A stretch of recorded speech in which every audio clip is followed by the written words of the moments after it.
Hello, welcome to the first session of Being There and Not There by Scarlett. About the seminar. Amid what Roberto Bolaño calls the melancholy folklore of exile, he evokes the phantom experiencing, preceding an apocalypse that may never arrive. Quote, I had practically no friends, and all I did was write and go for long walks, starting at 7 in the evening, just after getting up, with a feeling like jet lag, an odd sensation of fragility, of being there and not there, somehow distant from my surroundings. End of quote. Here, the perpetual state of being there and not there corresponds with a sense of profound alienation from the world. But there is a wider range of alternative formulations for this suspension between presence and absence, flickering across the boundaries, separating the here and now from some kind of elsewhere. This seminar explores concepts, experiences, and techniques of being there and not there through the lens of the immaterial, elemental, synaesthetic, and multiple. We will do so through various written and multimedia works that blur between the philosophical, poetic, and hallucinatory. We will analyze their qualities and potentials to develop our practices for cultivating phantom states of being there and not there, somewhere between and beyond the categories of material and immaterial, embodied and disembodied, reality and illusion. Now about the instructor. Scarlett holds a PhD in anthropology from the New School for Social Research. His current project, Being There and Not There, explores interactions between the senses and their surroundings that generate experiences of presence in environments such as virtual reality, the forest, the city, and the ocean. His writings include Utopias of the Surface, public seminar, Innervating the Image Sphere, new writing, Movement Lab, future studies, and Swimming, Indigenous Resistance in the Digital Age. He has taught courses at the New School titled Presence, Cine, Techniques of the Body and Sensory Words, and has presented at the New School the Experimental Virtual Environments for Neuroscience and Technology Lab in Barcelona and the Venice Architecture Biennale. Well, and now just let me tell the students that there's a spreadsheet that will be open to the panelists to join a group for the presentations. And since there are only 4 classes, it's good that we start to do this right now. And any doubts about this, you can contact me by mail. And now I'm gonna pass the microphone to Scarlett. So please tell us, how are you going to conduct the seminar? Thank you. All right, thank you, Leandra. It's good to see you again. And thank you everyone for being here and not here. I'm really excited about teaching this or organizing this seminar with you all. So to get started, I'll just begin with a presentation on being there and not there. Through the lens of an experimental memoir called Sky by Blaise Cendrars. And I didn't include this as a reading, so don't worry that you read the wrong thing. But it's all connected, so we'll bring in the readings later.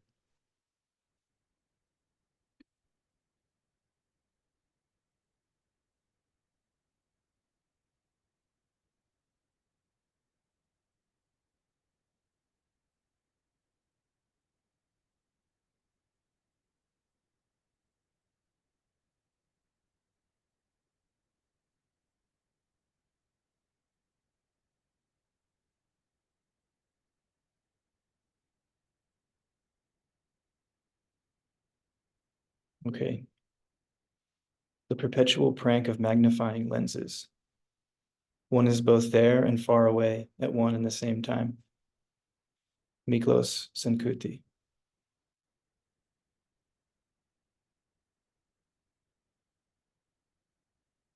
Immersed in an amorphous present, overflowing with images, evoking other realities, we flicker across the boundaries, separating here and now from some kind of elsewhere.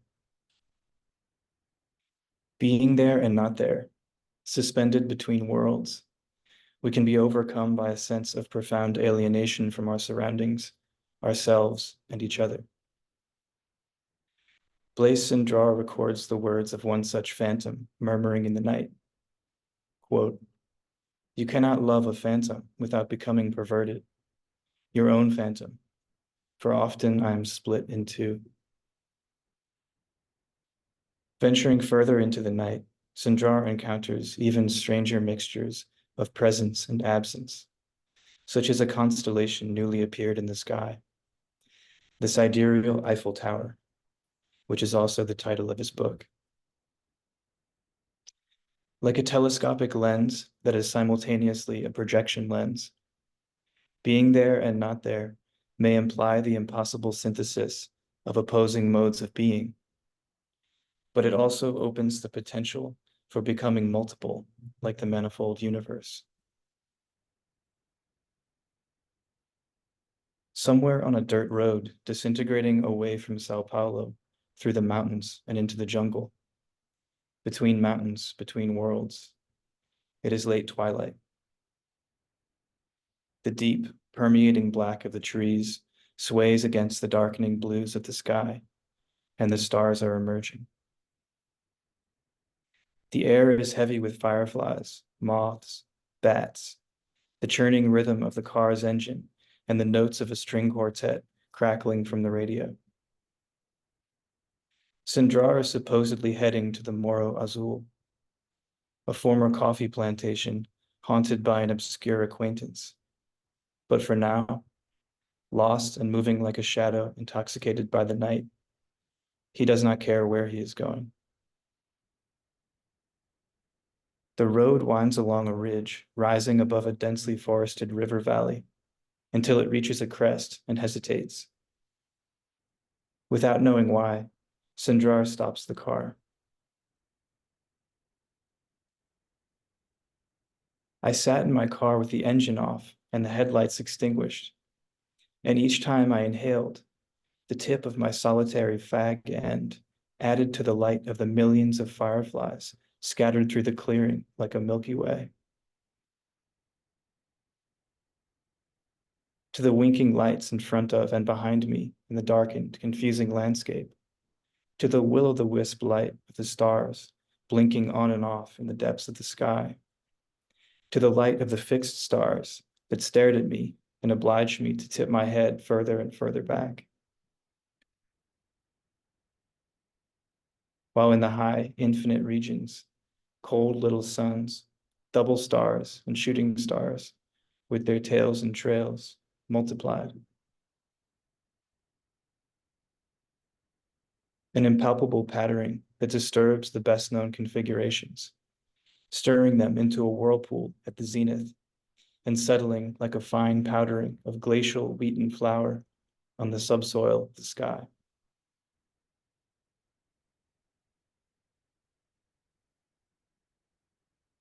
In a car open to the sky on top of an unknown mountain, away from the cities, wars, and empty ambitions that consumed so much of his life, Cendrars finds himself amid the universe, composed almost universally of stars pullulating in the void. Between mountains, between worlds, immersed between earth and sky, the stars appear in their primordial multiplicity before coalescing into any definite constellations. Swirling and flickering like the fireflies swarming around him, they could form an infinity of potential configurations before dispersing again, even combining momentarily with the zigzagging fireflies or the electric glow of a train snaking across a distant mountainside. Everything shares in the fecundity of the night, teeming in the subsoil of the sky, which is also the subsoil of the jungle. The metaphoric image, less a representation or reflection than a revelation of continuity between realms. Quote, to be taken literally and in its secret sense. And the darkness too begins to pulsate and deepen, as agonizingly and irremediably as the phantom pain of Sendrar's amputated arm. The darkest region of the sky, the coal sack, the exit from the world, slightly off center from the Southern Cross. The more you gaze at it, the deeper it seems. It is such a hypnotic gulf, and of such an intense black, that it seems to recede, to detach itself, throwing into relief all the stars in fission that flare for a moment in the foreground. And the more you gaze at this hole, the hollower it seems to become, and the more it draws you into its depths. It shrinks and swells, tightens up and slackens over and over again, getting steadily denser.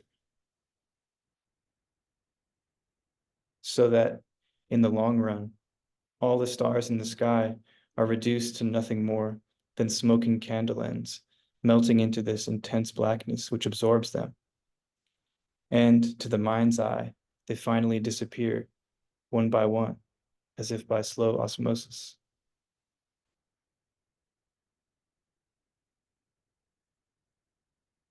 Thus, the night sky consists of both of these elements together, the vital incandescence of the stars and the all-consuming oblivion of the void.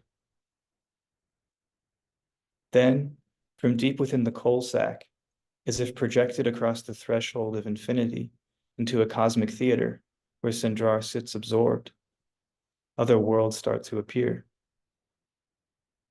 Billowing clouds of worlds, memories, nebulas, images, plumes of poison gas, surrounding him in scintillating spirals. The night, writing of space travel by candlelight in an abandoned barn during the First World War. Shadows in the darkness, contemplating no man's land through an aperture cut in an armored plate. Creatures of the spirit world, hallucinating an intricate array of hanging lanterns in the desert, perfectly aligned with the shifting constellations. Beings that move, becoming fascinated and terrified by the image of an African sculpture in his father's library before he could read. The dark chamber of the imagination, laying out a mosaic of the night sky using thousands of precious stones in the midst of the Russian Revolution. These are a few of the myriad constellations of his life, the resonances and correspondences among which suggest they are composed of different configurations of the same elements, rearrangements of the same darkness in the same stars. These elements, present throughout time and space, the real and imaginary, pluralities of simultaneous possibilities, combine to form a vast cosmic image that all of Sendrar's constellations are partial facets of.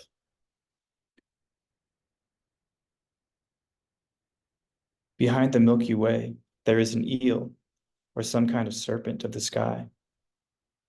It nourishes itself on the suns that teem in the primeval slime of the depths. Its eyes like the four-leaf clover of space, and worlds in eruption, tied to its tail like rattles, mark the passage of time. When it slews its skin, a comet falls from each of its scales, and the digestive process of this beast is the light. Like an earthworm in a root, it is caught and almost entirely hidden in a sponge, which it gnaws continuously. Every pore of this sponge breathes and whimpers like a human in the act of procreation. It is the sponge of darkness, a tuft of tongues, the organ of origins. It is cast in the primary mold, like a brain and a cranium. It is the simplest primary prototype, the most elementary of a family of nameless and unspeakable inverted beings at the antipodes of unity.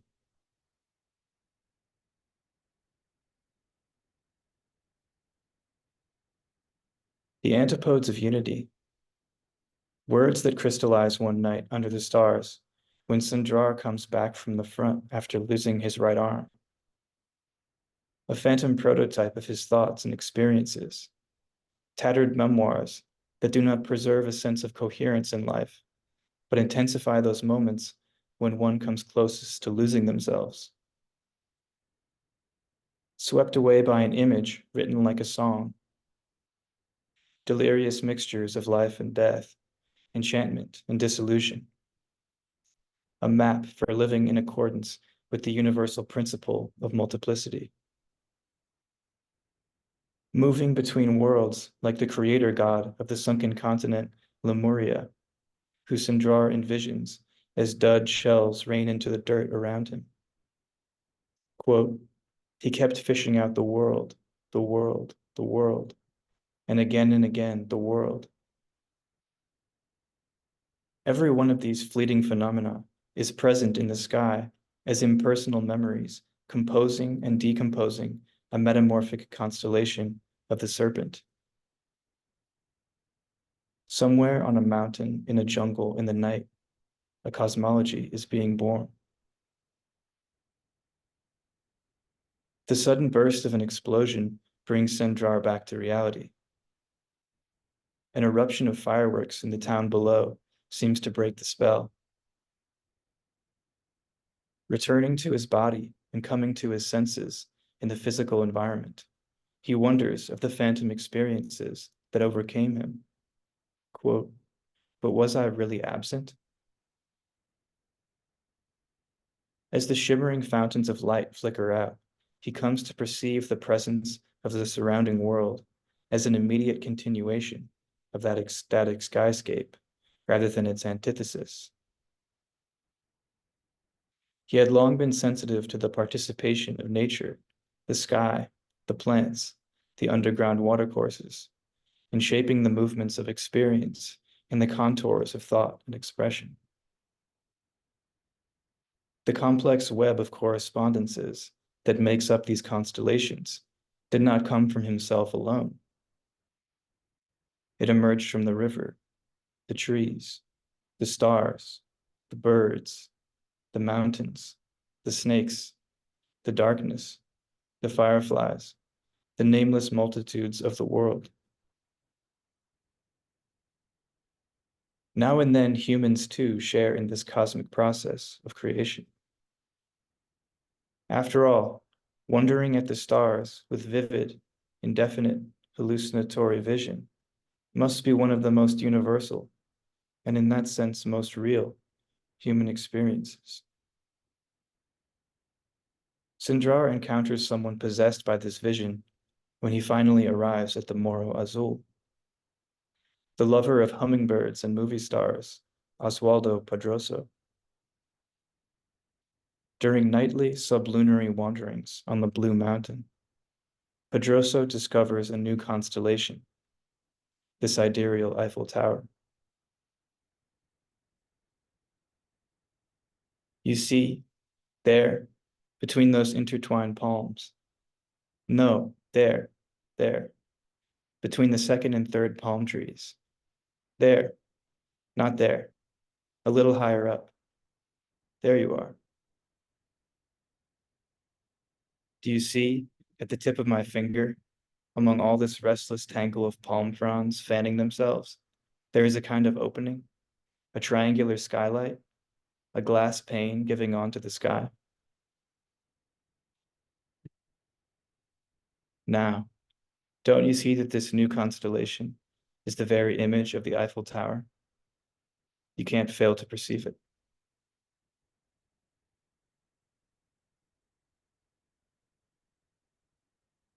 Pedroso, who retreated to the Morro Azul after falling in love with Sarah Bernhardt during her run of performances in Brazil, spent 15 years dreaming of the actress and the city of light, writing 100,000 verses to her that he never sent. By the time the constellation appears in the sky, he has transformed the rundown plantation into a sanctuary for birds, letting the jungle reclaim most traces of the colonial regime he despises. The mountain becomes its own world, a microclimate not fully detached from the surrounding continent, but which opens onto a transfigured universe. Oh, yes, I know perfectly well that these 10 stars belong to various other constellations, well known and already cataloged. But the fronds of the palms screen these from us at the moment. And in the way that we are seeing them now, from this point, there is no doubt that these 10 neatly arranged stars delineate the silhouette of the Great Tower in Paris.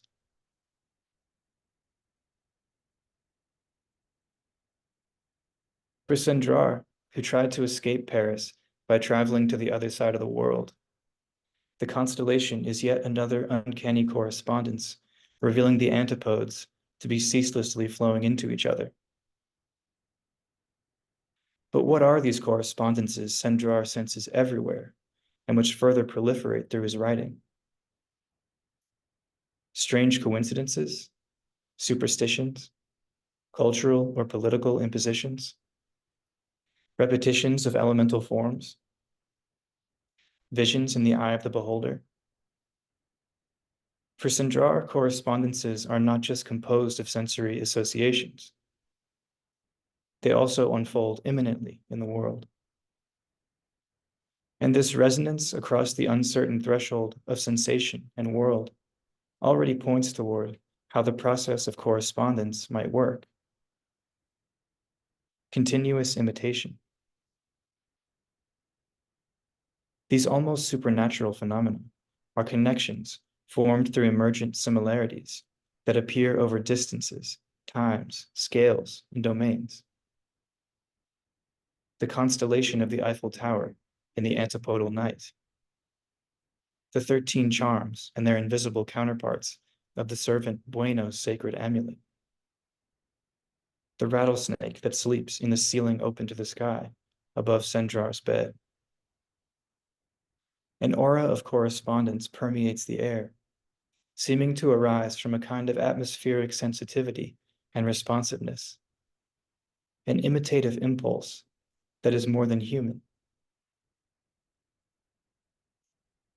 As partial, hallucinatory, and at times abstract similarities, beings in correspondence do not become identical. They become multiple.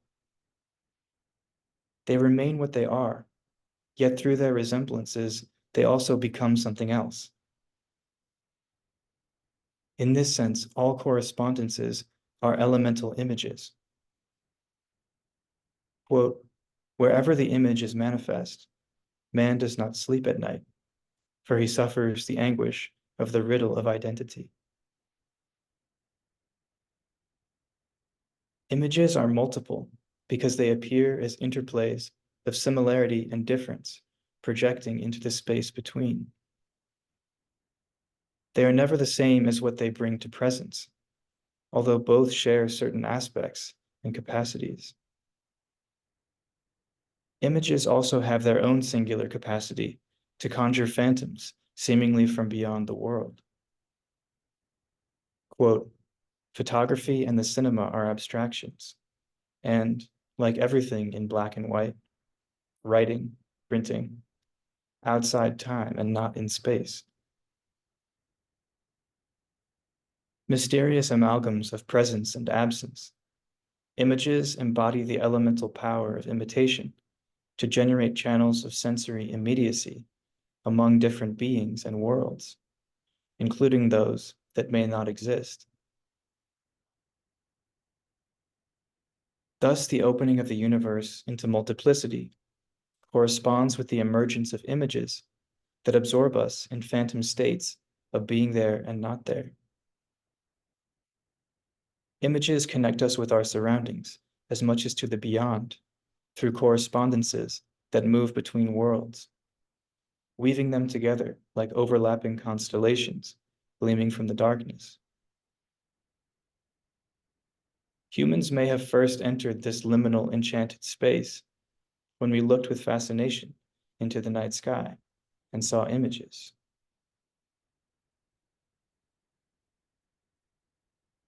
At the time when man, a newcomer, a magical being who had arisen from the universal waves, was fixing his attention on the optic nerve, which was unfolding like the fiddleheads of the arborescent ferns and the quivering tips of the giant monocellular grasses that surrounded him.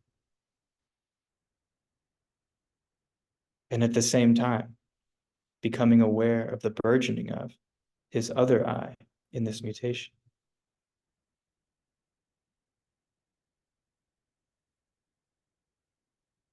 This other eye is the origin of images within us, the cause of our sense of separation from the world, as well as our participation in its poetics of correspondence.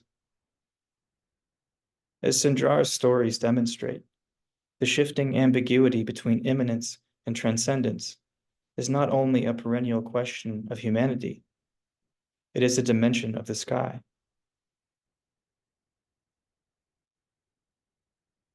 When an image aspires to imitate the entire universe, it becomes a cosmology. Cosmologies reveal the interconnections of a cosmic multiplicity, resonating between realms and bringing everything, including absence and death, to presence. They channel the transcendence of the image to immerse us in a deeper, more intense immanence with the world. In this way, the lived experience of the image, being there and not there, can become the opposite of alienation. Of all the cruelties and brutalities of colonialism Sindrar encounters on his travels, what he considers its greatest violence is forcing others to abandon their cosmology. Without it, they are severed from any sense of correspondence with their surroundings, themselves, each other, and other worlds, and are caught in the catastrophic form of being there and not there, adrift in a starless void. But even when a cosmology seems to disappear, that does not mean it has lost its powers of presence. As Padroso recognizes in admiration of the formerly enslaved people living at the Morro Azul, quote, "In reality, he is obeying the dictates of an invisible world, his own. It is in this way that I resemble them, and we are brothers." Like Padroso's astronomical longings, the jungle being devoured by human exploitation, the dreams, the devastation, the elemental and invisible forces moving through our lives. Everything beneath the sky moves together in a cosmic spiral. Quote, the spiral, a symbol of life's free fall into the expanding universe. As the mundane and otherworldly intertwine, Sindrar observes from the space between mountains and between worlds that there are innumerable worlds in this universe, but none of them offers absolute transcendence. Instead, they glimmer and swirl in unending whirlpools, quote, interminable watercourses going on and on, one flowing into and engendering the next. Just as Sindrar's words carry us away on, quote, heartbreaking waterways that lead nowhere, the seemingly immanent or transcendent realms are relative regions within a growing, decaying, living multiplicity. Even Padroso admits that his beloved Sarah has the sublime mouth of a reptile. And as Sindrar's fairy tale weaving nanny once warned him, the universe is a monster. It was in fascinated imitation of this monster that Sindrar composed his writings and oriented his experience, being there and not there to become a stereoscopic lens for the cosmos. What this lens brings to presence is, quote, a pathetic spiral of living beings, drawn out shadows, mixed up, tangled into corkscrews, coiled like snakes, revealing a cosmic image that makes no sense, but perhaps succeeds for a moment in charming the serpent beyond the sky. In a universe where everything is one thing and another, and another, and another, being there and not there compels us to seek not unity or holism, but connection and metamorphosis. The enchanted music of potentials and shifting constellations. It shapes us into phantom beings more like the world than ourselves, offering a chance to participate in the emergence of images worthy of the universe.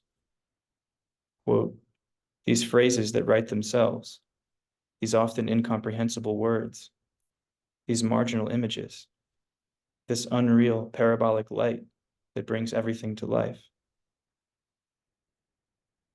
And sometimes it means breaking the spell and allowing life to move on because, well, that's the way of the world.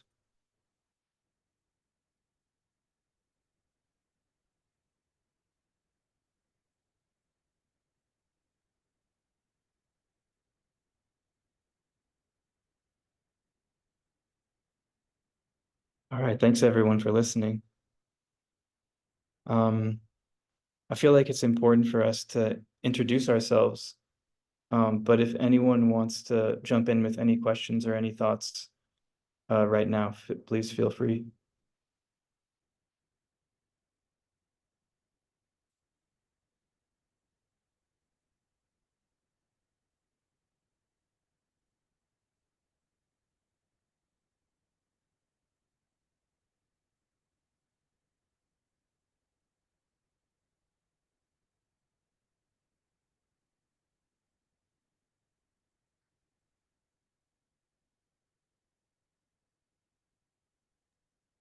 I see in the chat there are people asking which book we are reading. Yeah. So like I said, I didn't assign this, so don't worry that you read the wrong thing. But I just wanted to share this because I think it's a really beautiful book and I'd recommend it to everyone. It's a bit long to assign for a seminar like this. We could probably devote all 4 sessions to it. It's called, well, it's a section of a book called Sky, Memoirs, by Blaise Cendrars, translated from French. I think it was published in 1949 originally, and then the translation, I think it was published in 1992. I think that's right. And the section of the book that I was drawing from is called The Sidereal Eiffel Tower, which is about Cendrars' trip to Brazil. But it's sort of, you know, as he encounters the landscape and the skyscape there, he sort of becomes absorbed in all kinds of different experiences and aspects of his life. So it's a very interesting read.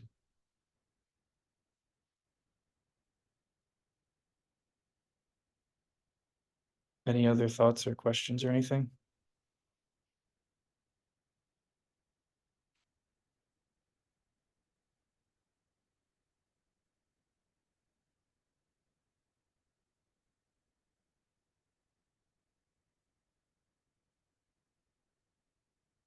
All right. Well, we can always come back to it. Should we do introductions? I think so. It's a good idea. Sounds good.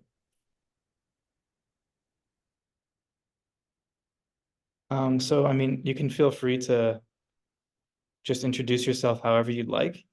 Um, you can say your name, where you're located. I'm always curious to hear where everyone is located. Anything else you want to share, feel free. And I'd also be curious to know what interested you or caught your attention about this seminar, or how does it connect in some way to your own work? If you want to share something like that, I'd definitely be interested to hear. So I can go first. I'm Will. I'm located currently in Chicago. Yeah, I mean, I'm really excited about this seminar because I've been working on this project for many years, in like a highly kind of academic way. And I'm looking forward to expanding that in different directions, with all of you in this seminar. As they say, the new center is a para-academic space. So I'm very much looking forward to like the paranormal, the para-academic. So we'll see what happens. But yeah, whoever wants to go next can go ahead.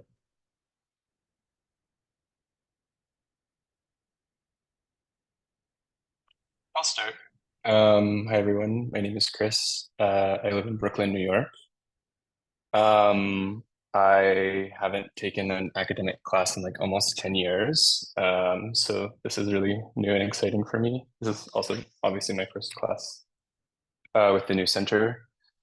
I was drawn to the program because I had read Roberto Bolaño and Flusser in college, and those writers stuck out to me. Also Susan Bookmorse, lots of Walter Benjamin. Lately in my own reading, I've been thinking a lot about concepts of belonging and alienation culturally. I just finished reading a book called These Wilds Beyond Our Fences by Bayo Akomolafe, I think is his name. And he deals with kind of like psychology of belonging that has to do with immaterialism. And I think that a lot of the text here and the concept of the thing, that the description of the class just kind of resonated with things that I've been thinking about. And I did have a thing that I wanted to contribute, which was a poem that the text you're reading reminded me of, that I'll just share in the chat. Yeah.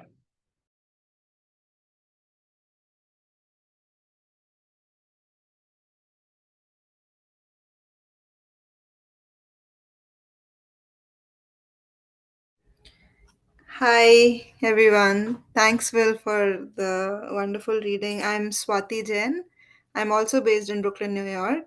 I'm an architect, and I was fascinated with the seminar, the description of the seminar, as well as today's um, reading. I still am, because I guess a lot of my practice somehow deals with a lot of these things, like, thinking about immateriality, and kind of, especially in architecture, I think we deal with a lot of materialities and as a service. But whenever I start conceptualizing anything, I do tend to go in a very kind of liminal, immaterial space of just kind of thinking about different forces and different elemental, like you said, spaces, and how things can be woven in different capacities for a more kind of equitable world, if short of a better word. But I'm just fascinated by this, and also I think for longer periods of time, I do go into a very kind of isolated environment, so that I can just be and think about these things on a more deeper level, through meditative performances and even material explorations and so on and so forth. So um, I think I kind of resonate with the reading as well as the brief of this seminar a lot.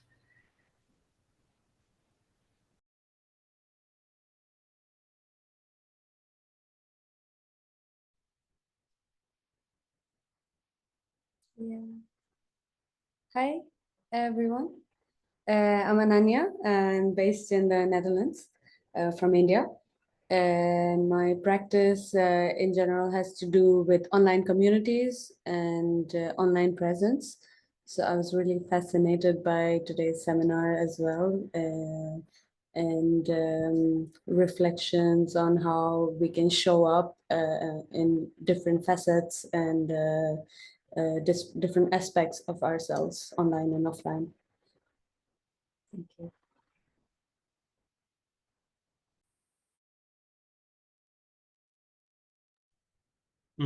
Hi everyone, my name is Scarlett.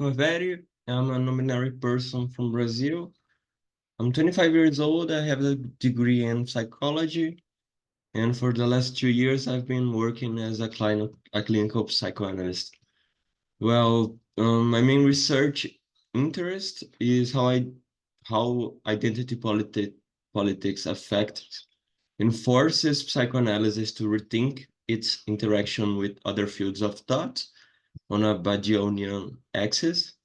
And I was interested because I really like Bolaño and about the possibility of thinking about how psychoanalysis projects itself outside its own regionality, in a movement of being there and not there, undermining the autonomy of other fields of thought. And I might also be interested in thinking about the subjects' interaction with their own identity within a clinical narrative in the light of being there and not there as well.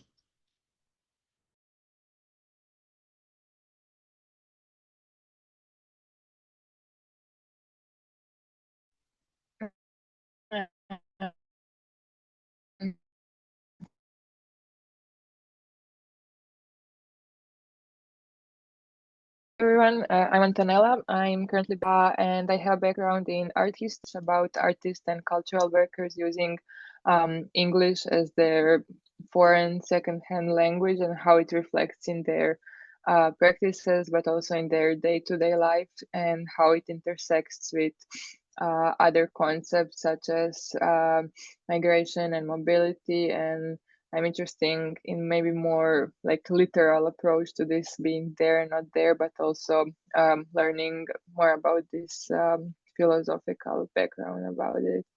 Thank you.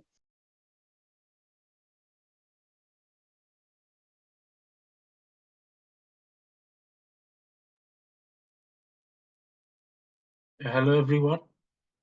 I'm Arnab from Kolkata in India, and I did my master's in English from Jadavpur University way back in 2006.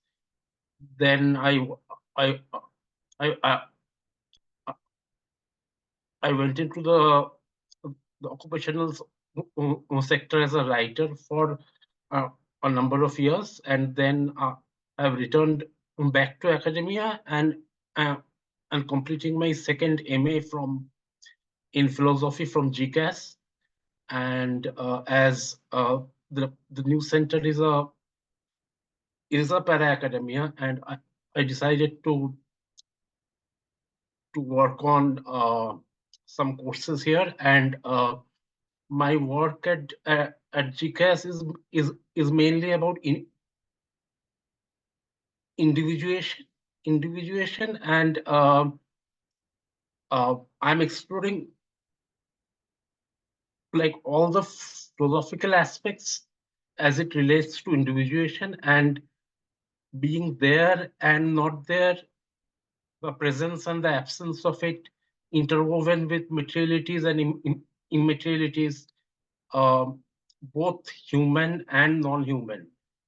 They appeal to me a lot, so hope to learn a lot from this course. And the reading was amazing, and I hadn't heard about Centrals before, and this is a huge discovery. So thank you, Will.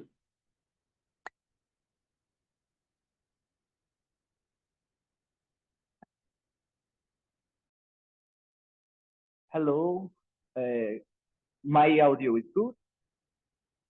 Can you hear me? Okay. My name is Walter. I'm from Brazil. I recently finished a master's study in computer science in Universidade Federal do ABC.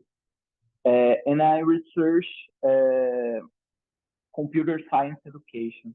I have an interest to in the history of technology, in the history of science education, and I believe that I can find some links with fiction theory, hauntology, and things like that related to the seminar.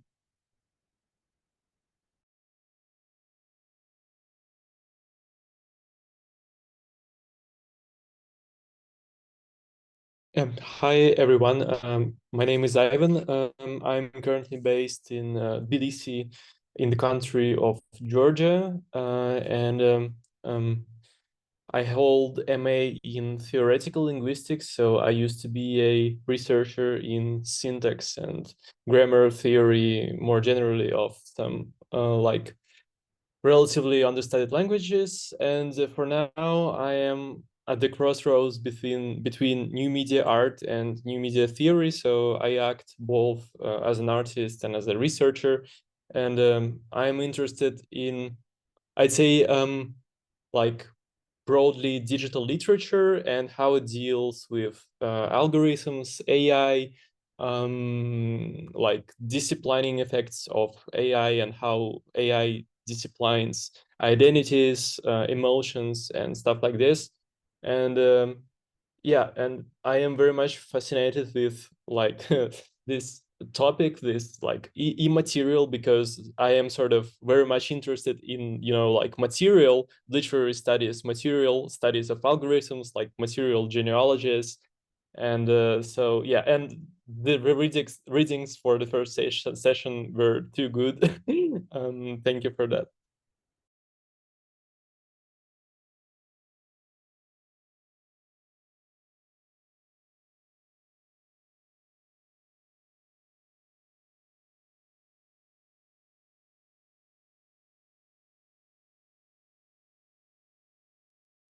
Okay, sorry, I don't know if it's me or you. I'll just go now that I'm already speaking. Sorry. Okay. Yeah. Hey everyone, thanks both for the beautiful reading. I'm Nick. I'm based in Amsterdam, the Netherlands, but I'm originally from the UK. And I guess my interests generally kind of have to do with technology and subjectivity, and they're kind of how one shapes the other and vice versa. Mostly with kind of continental philosophy, and at the moment that's mostly with Bernard Stiegler and a bit of Lacan. But I'm also kind of interested in like theory fiction and kind of moving into different like forms of writing. The seminar stood out to me because I'm also quite a big fan of Roberto Bolaño. I don't read Spanish, so I read translations, but I think there's something about like his writing which has this kind of like airy quality. I don't know, almost whimsical without like blitzing his writing, at least the English version, that somehow does so much with the content he works with. Like this, I don't know, I've been reading 2666 recently, and it's really like it's an incredible book, despite being absolutely horrible in many ways. I guess also I'm kind of interested in kind of the other writers and ideas of the seminar, and particularly I have a project at the moment. It's kind of ongoing, but I've been trying to write about a friend's artwork that is kept in storage, so I can't really see it, and it was presented like a long time ago. So there's this kind of weird like not really being there at the show or even with the work and still trying to write about it. I thought might be an interesting thing to like bring to this seminar, or the seminar could like give me some inspiration for. So yeah, thanks. Okay, so I'll go next.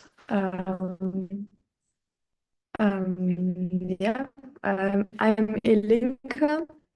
I'm from Romania and was raised and educated in Canada. I work as a media artist, you could say, and basically also a writer, and I'm trained in critical philosophy, and was also trained as a photographer. And I would also say maybe the same as Ivan, that I basically work at the intersection of writing on new media and working with new media, and specifically with algorithms, encodings, computer software, but also filmmaking. And my practice actually revolves around this concept of Flusser's immaterialism, for example, and how this is being redefined now nowadays. And yeah, I think the readings are super nice. I've actually read almost all of them, so I'm really excited. This is the seminar I was most excited for. I'm also really new at the new center, so it's my second seminar. And yeah, I think maybe something else that would be interesting to say is that I think I've worked also alongside this topic for so long now that I've also kind of worked at the intersection of like architectural translations of immaterialism in Flusser's terms, for example. So I'm really excited on this, yeah, exactly as you mentioned, Will, this like para part of, oh, thank you very much.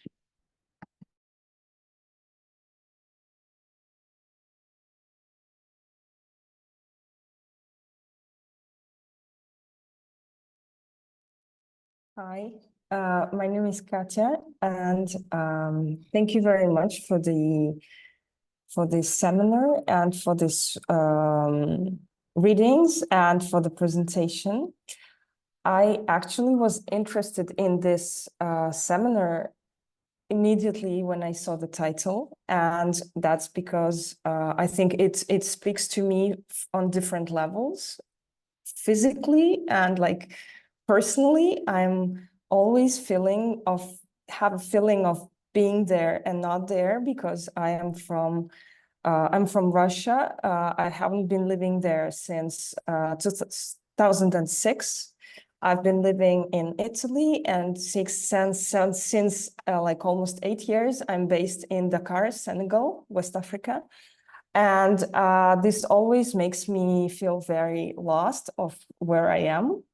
At the same time, I've been working for several years on archives, and specifically on oral archives, so the oral cultures in West Africa, so the oral transmission of history, knowledge, literature, and this means that that's knowledge that is there and not there materially, but I'm currently working. I'm a photographer and writer, and I'm working on a project in northern Senegal on termite mounds, which are very interesting structures that also metaphorically make me think a lot about being there and not there. So yeah, thank you very much for this seminar. I'm really looking forward to that.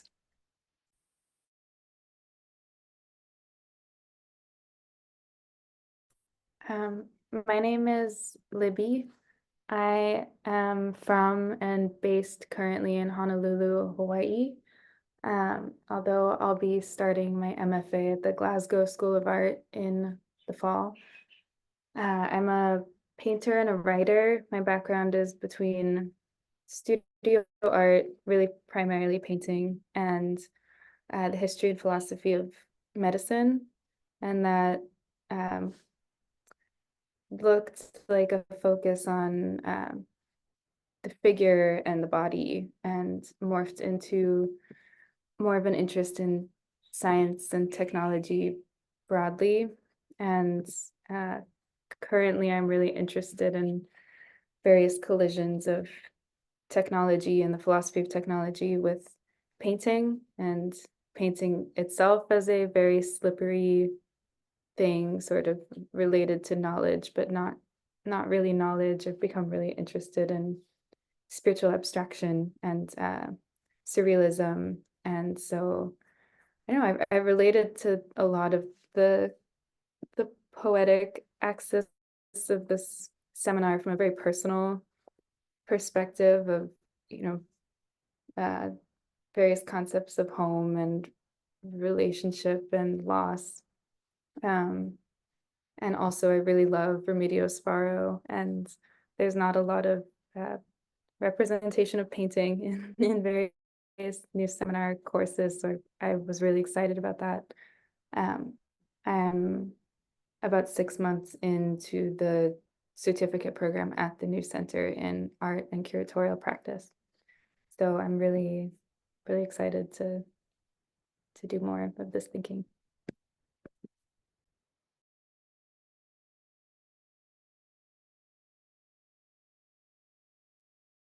Hi, everyone. My name is Luendo, and I am based in South Africa, so it's nighttime for me, actually. But yeah, I am a curator of public engagement, and I've just started the New Center Art and Curatorial Practice course.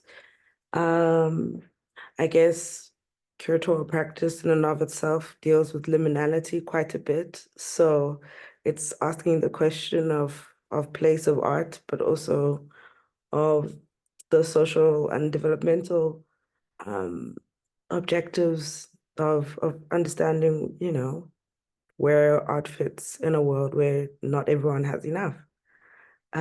So I'm very curious about the course, and I really do appreciate the reading.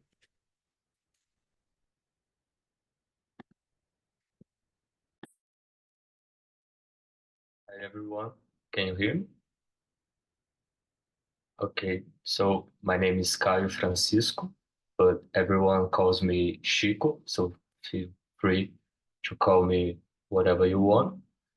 And I am 24 years old and I'm from Brazil. I currently live in São Paulo, where I study and work.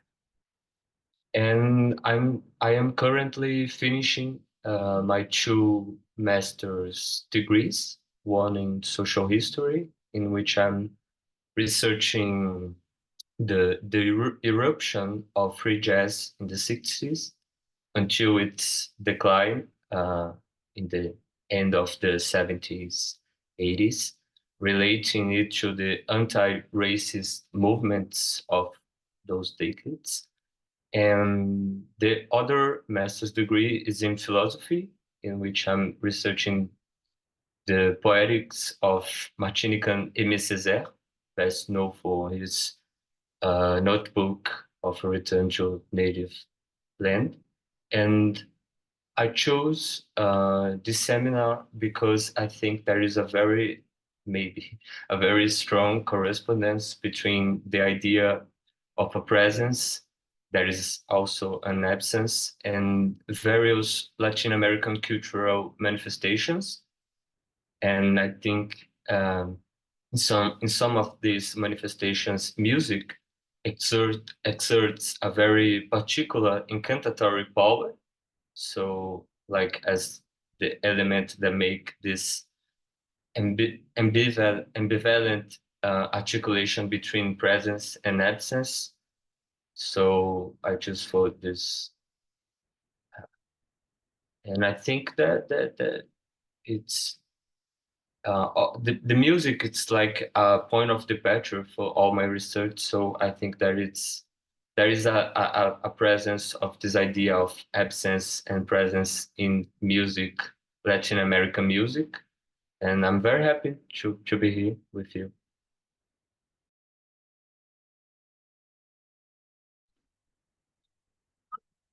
Hi, I'm Johanna. I'm primarily a visual artist, also based here in Brooklyn. I have a master's in painting, and I enrolled in a certificate program in world making to really focus on bringing more writing and research into my work. Primarily, I'm interested in the history of science, and I'm doing some projects on the intersection of myth making and facts. And I'm really interested in the comments about surroundings or products that are making and what direction research goes based on the dominant culture.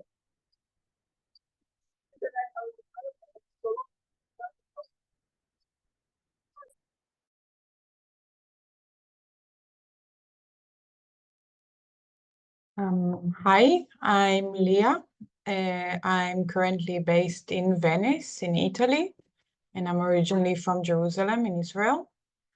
I just signed up for the certificate, so it's also for me the first course that I do of the new center.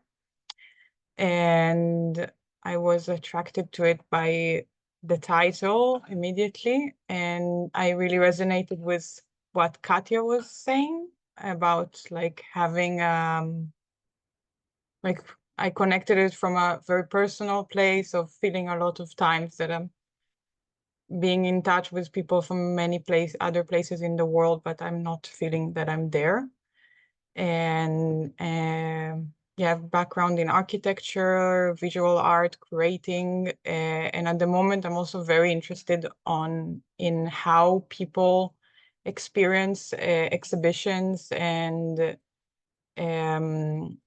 complex installations, and I think it could be like a more poetic way to understand how we experience these spaces.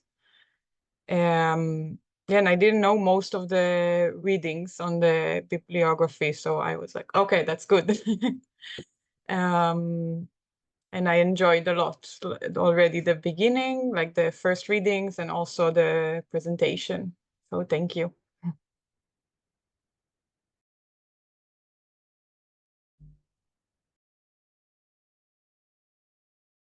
Hello, Will. Hi, everyone. I'm a little slow because it's 2 in the morning now in Bangkok. I'll try to be more energetic next time. My name is Pichaya. I'm a curator, and I'm interested in this class because I'm working on a curatorial framework that I'm hoping to use it for curate space rather than curating artworks. And I hope to get this sort of a aesthetic slash artistic process to be used in my curatorial process.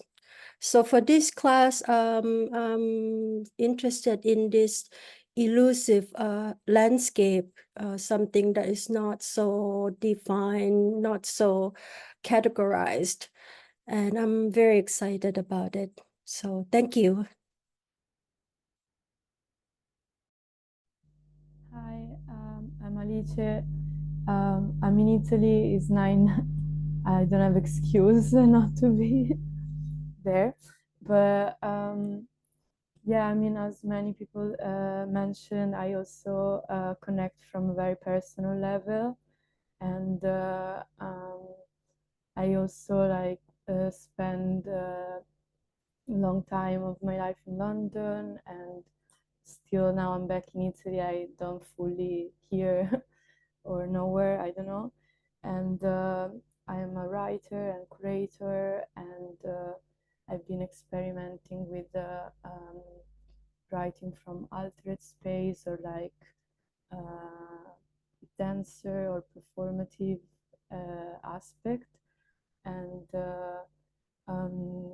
I also co-founded a festival in a former fascist building, and so like to reclaim and resinify the space with like queer and emergent artists, but obviously there was a lot of ghosts, visible and invisible, I would say.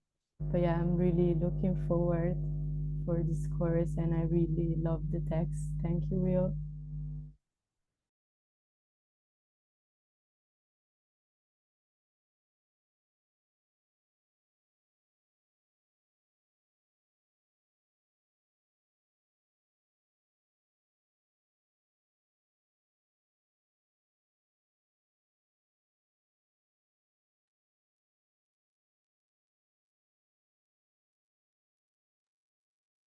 All right. If anybody else wants to share, go ahead. If not, that's no problem. But thank you, everyone. Yeah, this is going to be really interesting. So many different practices and expertise. So yeah, I'm looking forward to seeing what everyone brings. For the different assignments for this class, I mean, I tried to leave it as open-ended as possible because I thought you can just take it in any direction you want, and bring any kind of influences or connect it with your ongoing work. So yeah, feel free to bring that to the seminars and to the projects, however it's going to be helpful for you.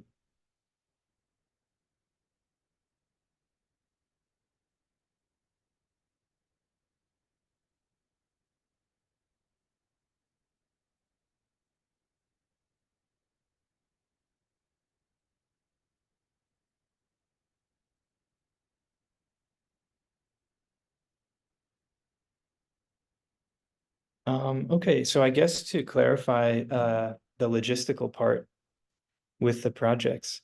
So I know that there's supposed to be a group project or sort of a group presentation, either next week or the following week. And I don't know the best way to organize that because, you know, it's important for everyone to get to know each other and share their knowledge and creative ideas with each other. But I feel like, you know, you can kind of let it happen in an emergent way rather than, you know, one of us like putting groups together just like with arbitrary groups of people. So I feel like if there's any resonances that you all sense with other members of the seminar that you might want to work together in groups, feel free to connect. I'm pretty sure everyone can connect either through email or on the Discord. Is everyone okay with that? If like there's just kind of like, you know, somebody might reach out to you or you can reach out to somebody else from the seminar. Is that okay? Okay, awesome. Then yeah, I would definitely encourage everyone to feel free to do that. And you know, if you'd rather just kind of do your own thing, that's okay too. Everyone does have to present in either the next class or the third class. And basically, what I was thinking for the presentation is like, you know, that's an opportunity for you to bring some kind of example or practice related to being there and not there, whatever that means to you, and share it with the rest of us. Like I did with the readings and you know the presentation I did today. So either for next week or for the following week, find an example or practice of being there and not there and share it with us. And you know, I'd encourage everyone to try to be ready for next week, because if everyone tries to go on, you know, the third week, it's not going to be possible. There just won't be enough time. So, you know, hopefully it works out. This is kind of how we did things. I organized a seminar last year called Notes from Immediate Irreality. And that's kind of how we did it, and it worked out. It just kind of happened. So yeah, please, you know, feel free to bring. It doesn't have to be a complicated presentation or anything, just a few minutes. But bring an example that speaks to you and that you want to share. Any questions about that?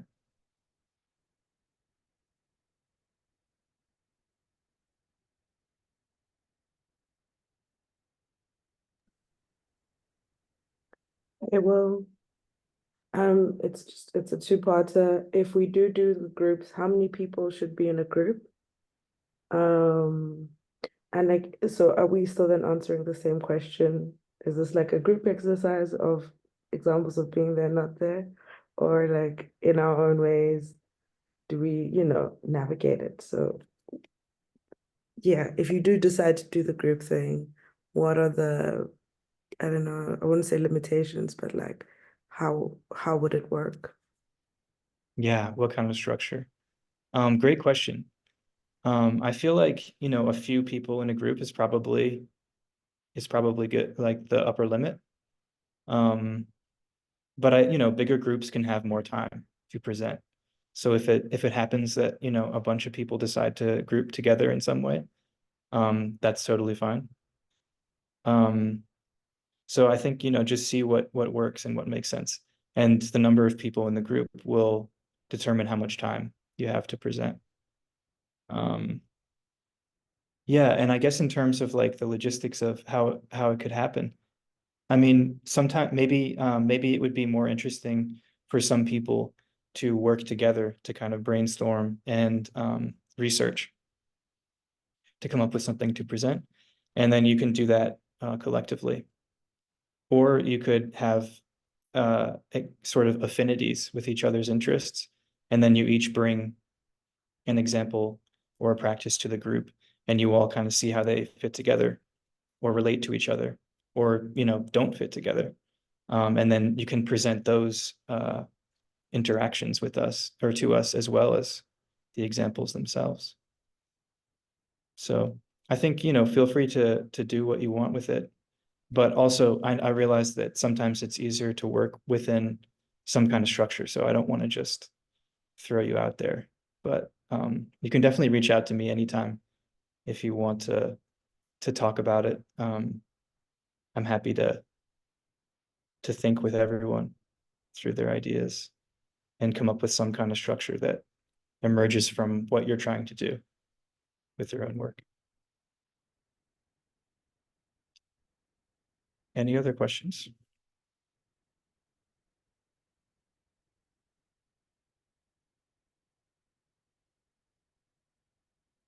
All right.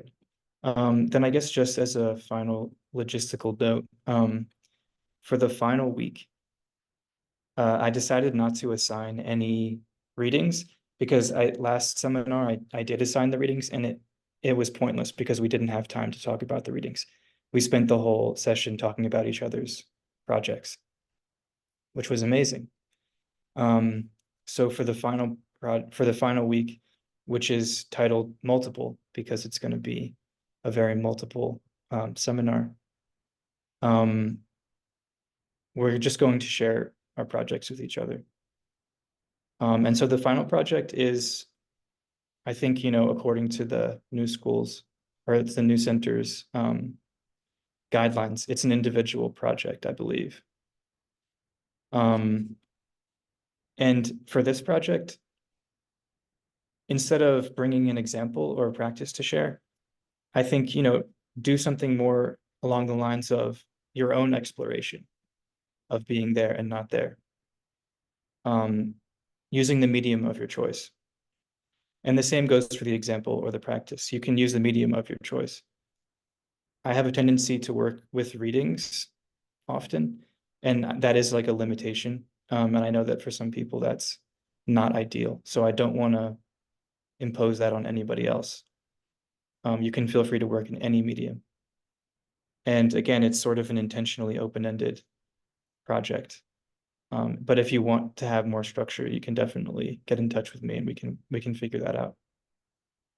But yeah, just explore being there and not there in some way. It could be like a more analytic exploration. It could be a more creative exploration.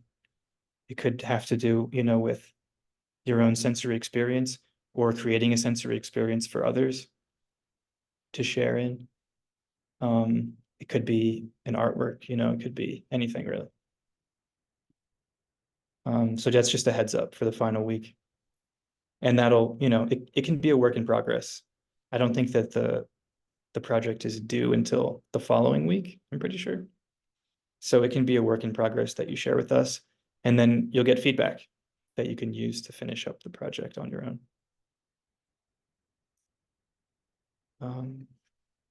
Any questions about that?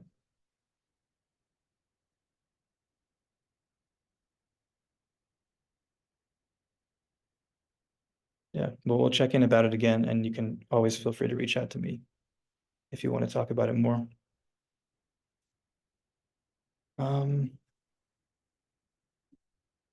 So now I feel like, we've gotten through the logistical stuff and we've introduced ourselves, which was amazing. So we should get into actually discussing the readings. I'm curious, like, I know that often there's like a 10-minute break or something in the class. So we could do that now, or we could do that later, or we could skip it. Does anyone have any preference about the break?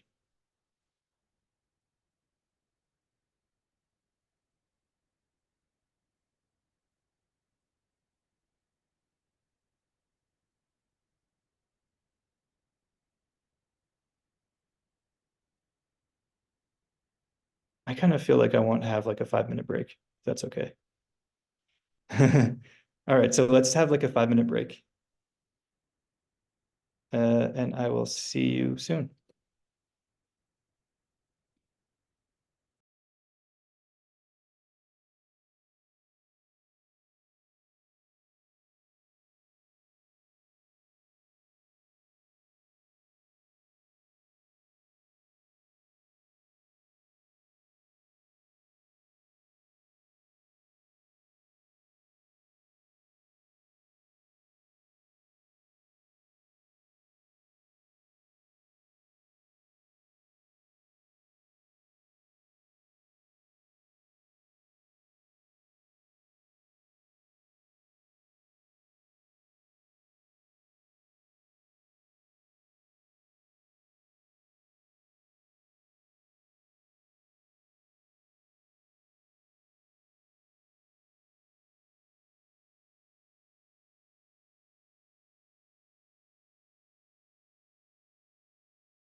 All right.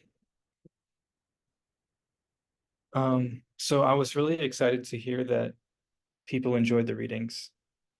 Because I really enjoy them. And it's always, not 100% sure how other people are going to react. But yeah, I'm really glad that you enjoyed them. And I feel like that sense of enjoyment or that sense of fascination or curiosity can be a very valuable way to orient thinking and orient creativity and experience. So I'm curious to hear what about the readings did people find fascinating in some way? If anyone wants to share what they found fascinating about those readings. Or it could be a question as well, a curiosity.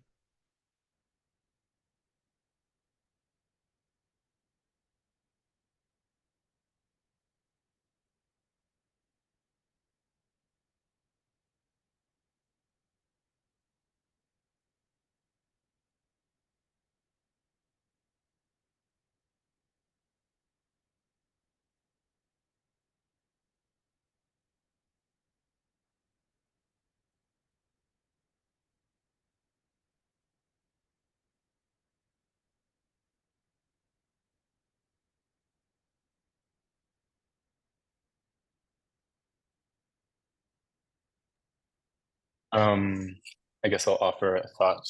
I think the thing that stuck out most to me from the Colossa reading was this concept of like this Vedic denial of history. And on page 20, there's this part of the text that says, if Vedic men had been asked why they did not build cities or kingdoms or empires, they could have replied, we did not seek power but rapture. And I'm curious to know from other people who expressed kind of a connection with the material through kind of isolation. I've often thought about my own relationship with isolation as like confusion about my own history, the origins of my family lineages that feel like lost or difficult to locate. And there was a bit of inspiration that I drew from this analysis of this culture that rejected history. And thinking about pursuit of, I don't know, this conversation between this idea of rapture, seeking complete pleasure, and the inverse of it, which is like the pain of seeking out history that doesn't feel like it's available to you. I don't know, I just noticed that was something that I was thinking about reading that text specifically, or something that stood out to me.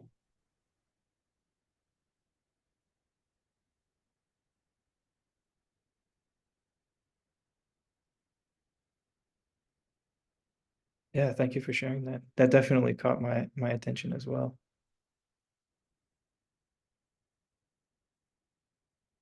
Does anyone else have any thoughts or want to respond?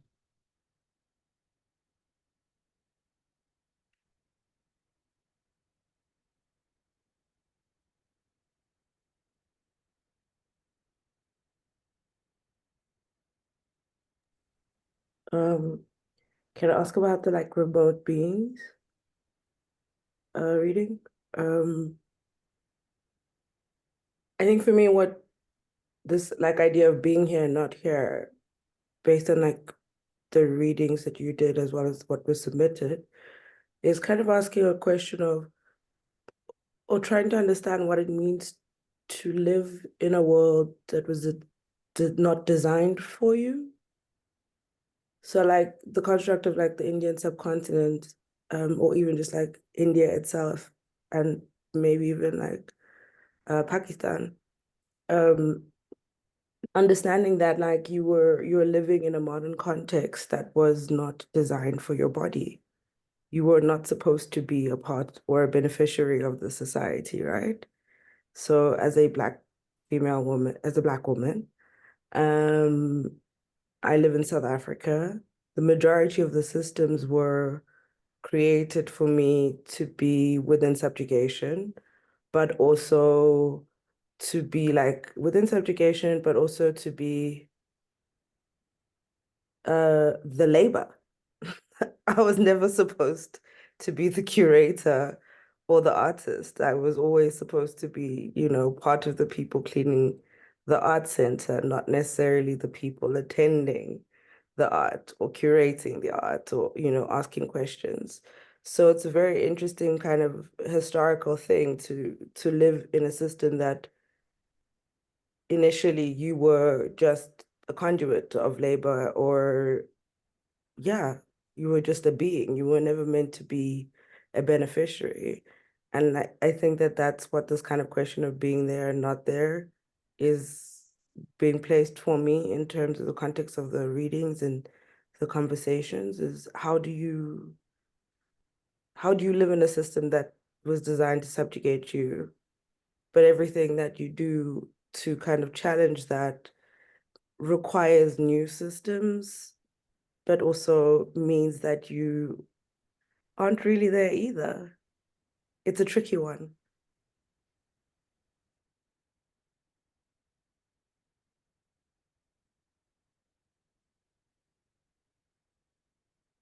Yeah, thank you for sharing that. I think that's a central problem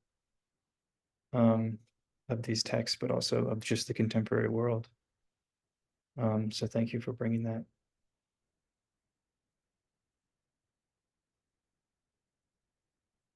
Does anyone want to respond? Add anything?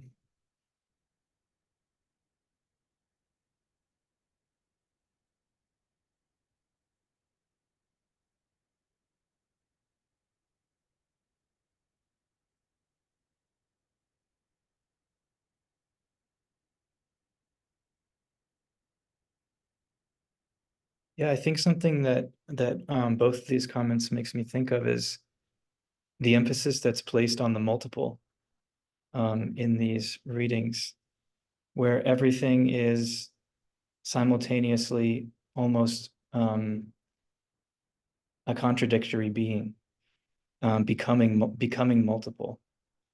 And one way that I found to be evident in the Colosso text, remote beings, was the way that the images that he describes from the Vedas as being these multiple images, such as the sky, which is also the sea, which is also a void, which is also a kind of transcendent realm of like total presence, or like true presence of the sacred,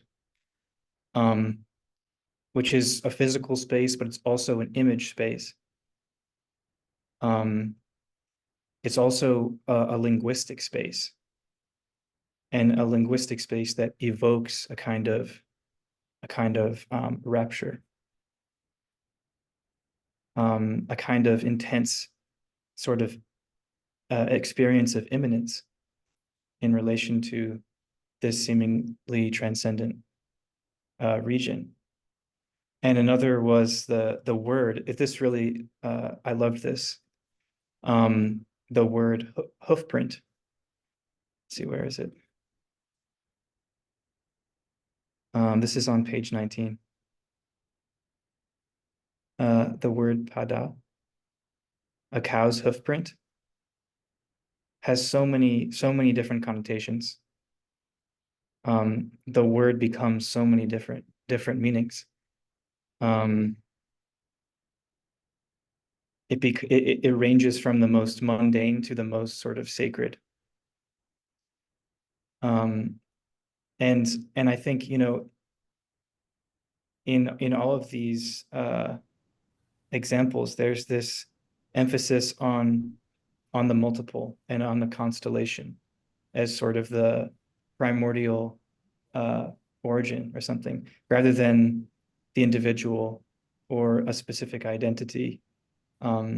It's always sort of a continual process of metamorphosis and negotiating all these different intersections of different meanings, of different forces, different spaces.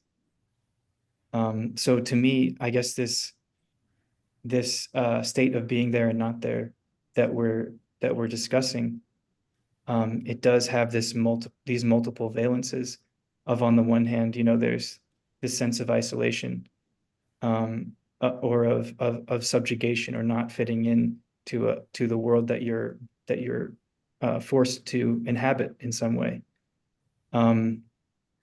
This sense of being there and not there in that way. But there's also this sense of being there and not there in this sense of continuous movement towards multiplicity. Yeah, and to me that was something that really resonated in these texts. And I think it has something to do with the immaterial as well. But I don't know if we want to go there quite yet. But I'm curious if anyone wants to add or respond.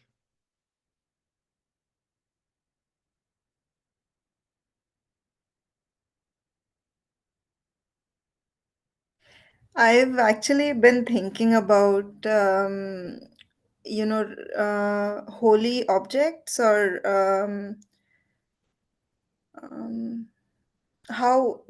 what kind of materialities. Sorry, I'm just trying to. What kind of materialities God, or figures of God are represented with, like going to the Met, for example, and looking at some of the. I'm just going to take a few minutes to formulate what I'm trying to share, and I'll be back. Yeah, sounds good.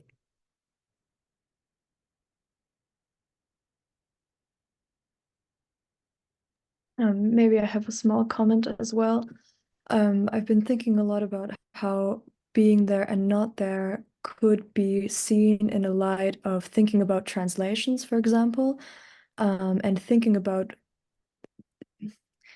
the thresholds of different concepts, for example, inside and outside, or what happens when a work or materialism, so to speak, would be translated from one dimension to another of a specific form of representation, for example, or for example, what happens between information and interpretation, or between an image and its reproduction, for example. And I think we could kind of go into Flusser also there, and how he then takes up the translation, or this transformation, what has happened inside the transformation between what was understood as immaterialism, or what he deems was understood as immaterialism, and how this shift has kind of rocked modernism's foundation. And then one could also think about Flusser himself, who was a very prolific writer, and he was living in 4 different countries his entire life, and was writing in 4 different languages as well. So for me, I think there's an interesting aspect of thinking about also like the methodology of writing for Flusser, for example, in relation or in contrast to Susan Buck-Morss, for example, and so on, and kind of how not only what is written is there and not there, but how these concepts also align to a specific methodology of writing, and so on. And then, for example, like I have a few super concrete maybe examples of these forms of translations, for example, or like Harun Farocki, for example, wrote a lot on navigation, or on this concept of distance montaging within this series of works he did at the end of his career and his life, called Parallel 1 to 4. And this distance montaging, for example, maybe could also be a topic to talk about as an example of being there and not there. It was a concept of a specific form of montage and of editing film, basically, that was introduced by an Armenian filmmaker named Artvatsad Peleshian. And this is super interesting because it basically pulls the subject at the same time that the camera zooms in, so that there are two navigated directions within one frame. And so basically time folds in and out of itself at the same time. And this is something I find maybe super interesting in like this like way in which one can think about being there and not there in terms of not only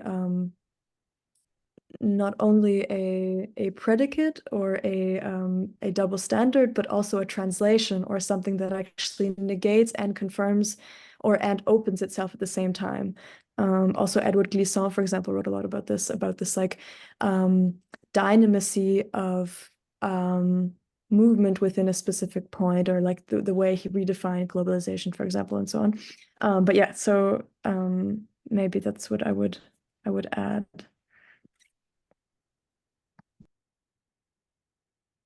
Great. And feel free to put any of those references in the chat, because I'm pretty sure we'll all be able to look back at the chat after the class and okay, sounds good. And see all this stuff.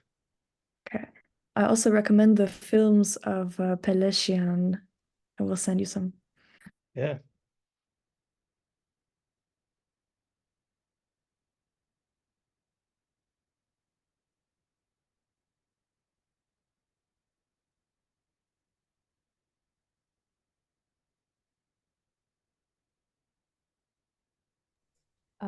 This kind of remind me another movie by Ollis Frampton. It's called Nostalgia, and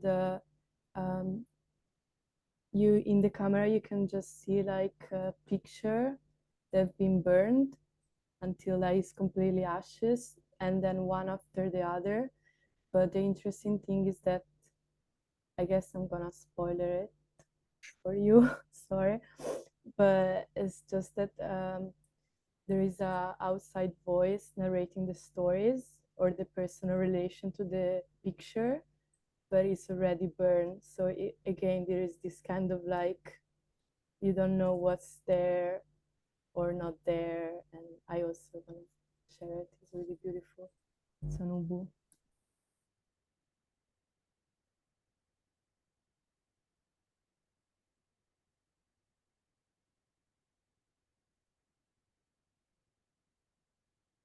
Yeah, that image of a voice coming from a source that's already burned is very powerful, even just to hear about it.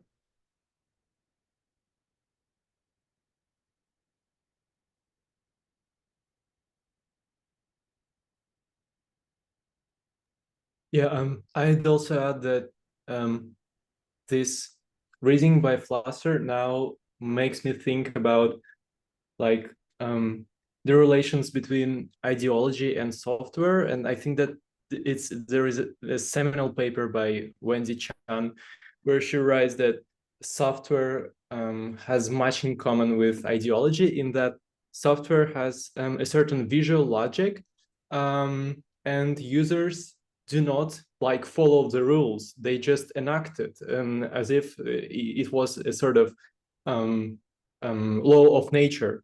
And so it's like ideology is at the same time there and not there, because we just don't even think about it and like enact it. Yeah, I think that this connects somehow with like the topic of interfaces and thresholds, because well they basically because she writes about the visual interfaces. Yeah.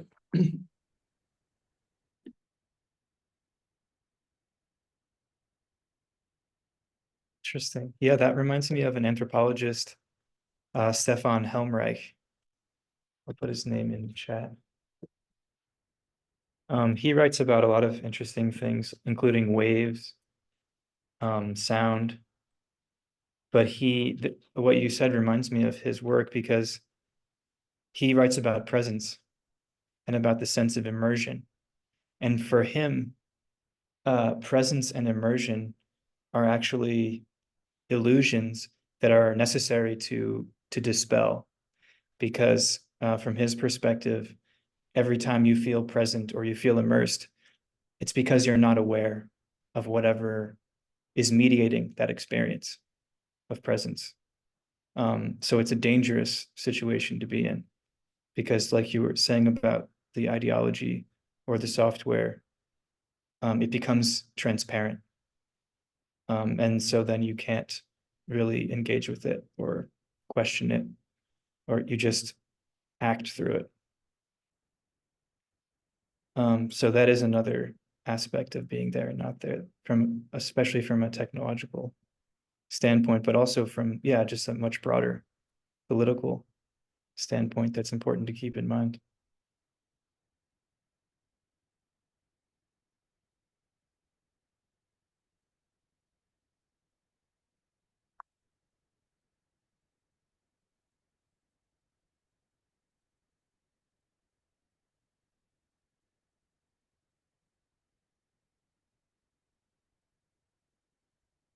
Yeah, also thinking about performance.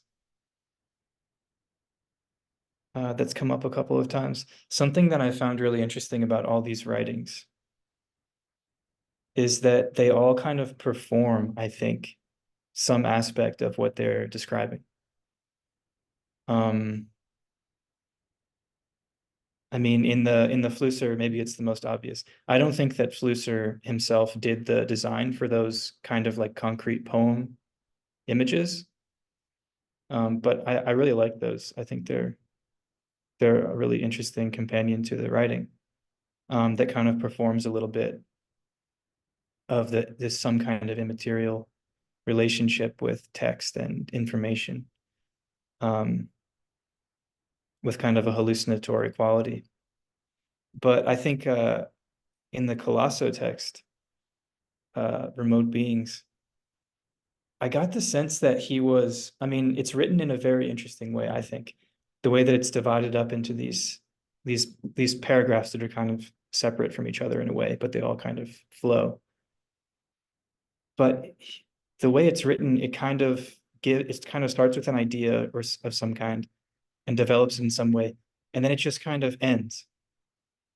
It's sort of like, we don't know what more to say about this. And I think it is a really interesting way to approach, the topic that he's describing. And in a way, at least through the lens that he's describing it, it kind of mimics or imitates some of the aesthetics of what he is describing, like the uncertainty for one thing, which is just an aspect of the historical distance, like what we just don't know. But then there's also sort of at least as he describes it, kind of like a paradoxical or ambiguous or multiple quality to the poetics of the Vedas themselves, and the civilization that he imagines generated them, that he himself tries to use in his own writing. Because this, to me, like, this is kind of a para-academic writing. It's full of ambiguity, uncertainty, paradox, a kind of affective sense of fascination, of evoking maybe some quality of ardor, as he describes. And definitely in the Sendrar, I mean, that book, if you read it, is really startling sometimes when you realize it's almost like you are like encountering what he's describing, not literally, like in a representational way necessarily, but sort of the writing performs in a way what it is describing. And this is a power of language that I find to be really interesting, and I think also connects with this sense of being there and not there, because there is this sort of tangible quality to language, and the kinds of sensory and affective experiences that it can evoke, even from just being these markings on a page.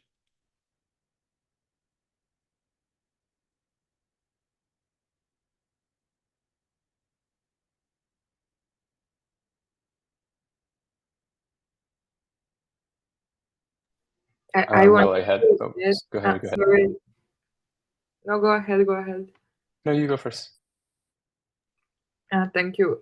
No, I wanted to add because you mentioned language and how this text is kind of graphically formed interestingly. And then someone was also mentioning translation. And I'm thinking how maybe translation is important, not just like the translation between languages, but also translation from the thought to the word and how it kind of reflects in the form of this text on immaterialism. And maybe because I come from art history, so I'm thinking in those terms. This work by Josep Koschut, which is called One and Three Chairs, I can send a link to the chat, comes to my mind. And it's basically like an essential work of conceptual art from the 60s. And it features a physical chair, an image, a photography of the chair, and then a dictionary definition of a chair. So I think it kind of showcases this constant being there and not there when it comes to even how we express ourselves and how we perceive the world, and this constant like struggle to know how to define things and in what words to define things, and if we don't have those words, how to define things, and then how do we even perceive the things that we cannot define but that are definitely out there. But it's now kind of like way out of my knowledge expertise, but I think it's super interesting that you were mentioning language and translation.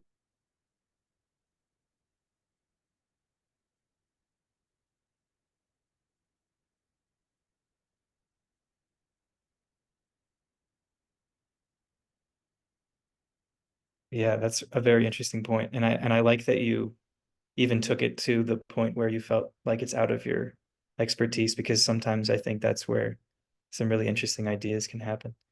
But it does also make me think of the Colosso, because he describes how the language of the Vedic civilization was sort of, in place of any kind of material cities or temples or anything like that.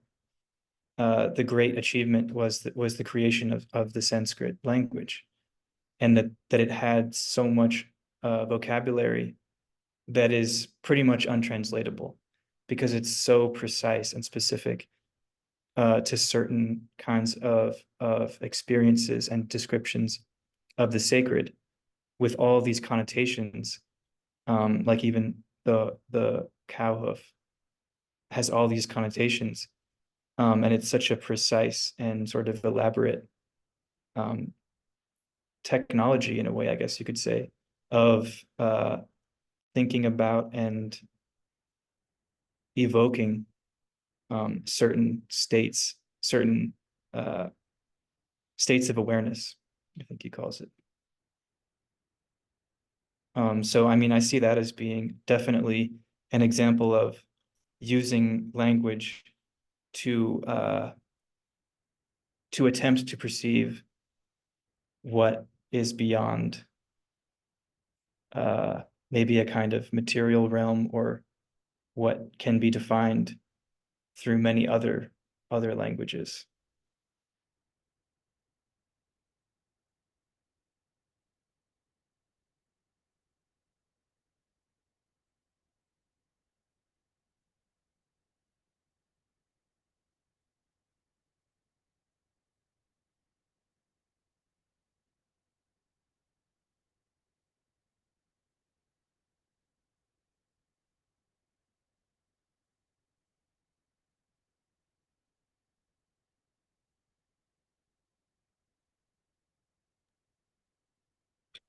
Well, I was just going to add that I had the same experience reading Colosso in college when I read The Marriage of Cadmus and Harmony.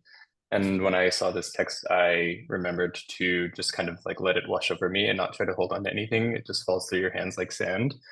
And that's how I experienced reading this. I think Alinka mentioned Edward Glissant, who is a philosopher that's been really important to me and has an essay also called Onopacity or Foropacity, I think it's called, in his book Poetics of Relation. And I thought about that text a lot in this piece because Glissant's message in Onopacity is kind of calling into question this Western desire to categorize everything, and that things have a right to be uninterpretable, and to resist categorization and interpretation. And yes, obviously that came up a lot in this text as there was this frustration around this culture that didn't leave anything behind that would make it easy to categorize, and what they did have, as you mentioned, was almost untranslatable. And I forget who just spoke, but that was making me think of like, when we have these things that we don't have words for, language for, you know, how do we consider them? And I guess I just mean that to say like this concept of opacity that Glissant offers is something that I bring into my life socially, emotionally with people, like what resists being known, and how do we feel around something that we don't have language for? Is that something is that something speaking, like trying not to be understood? So I just wanted to, yeah, offer those thoughts as well, and I'll put that text in the chat.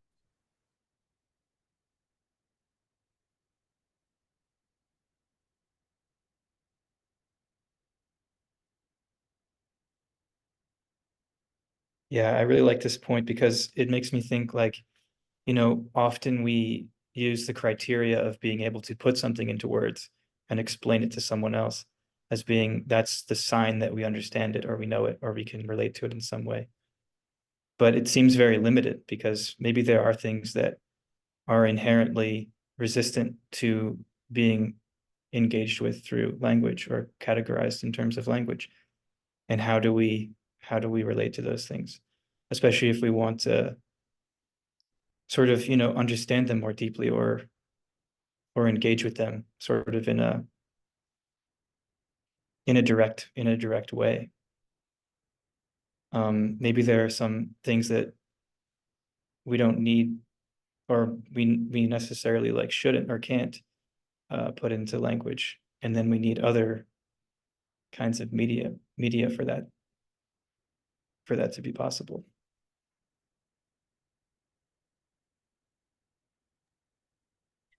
And then I think there are times when language does evoke things that are beyond itself. I think poetry is an example of that, a use of language almost in a musical way to attempt to evoke things that don't have a direct word to define them.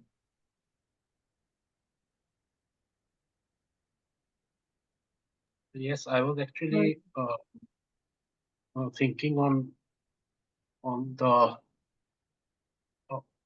on representation through language, and analogous to that, how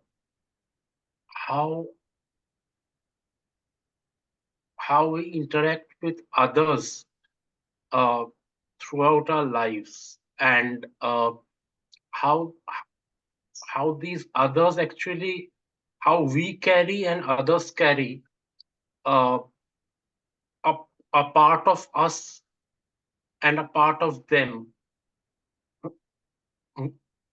within our memories, and it becomes a part of our idea of that person, and we also become ideas in other person's minds. So so I was thinking that in a way this immaterial a multiplicity of identities that lodge themselves in our memories and the memories of others. It is in a way that presence is constructed, but also a presence that where we are not there corporeally, but an idea of us are there. And also, like, as we are not there corporeally, we are also not there. So I was thinking this multiplicity of ideas about ourselves and about others that we hold and others hold.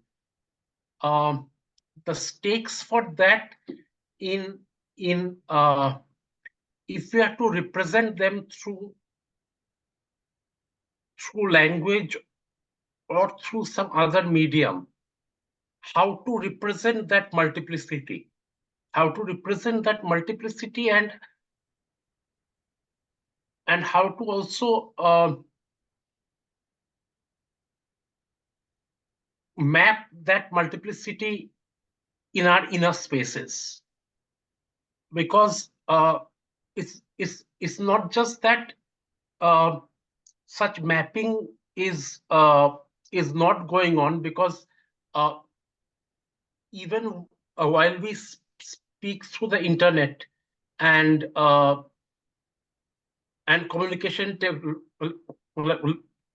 technologies, we are there on each other's screens, and also we are corporeally located in our respective spaces, geographical spaces. But then we are also there on the screen and not there. So how immateriality of the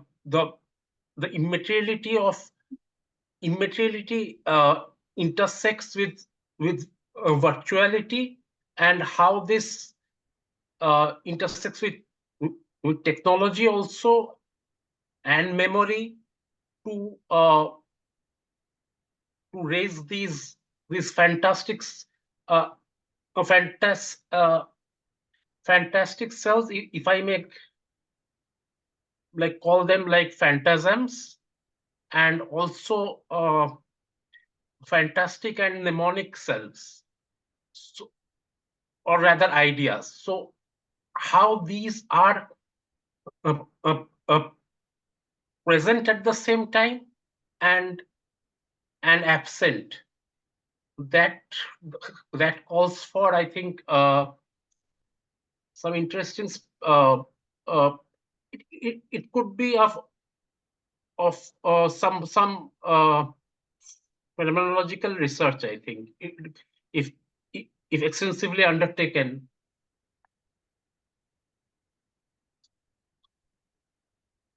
So that's that.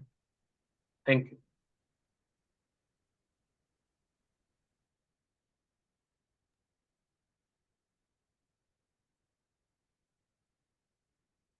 I'm gonna try to share what I was trying to share earlier again.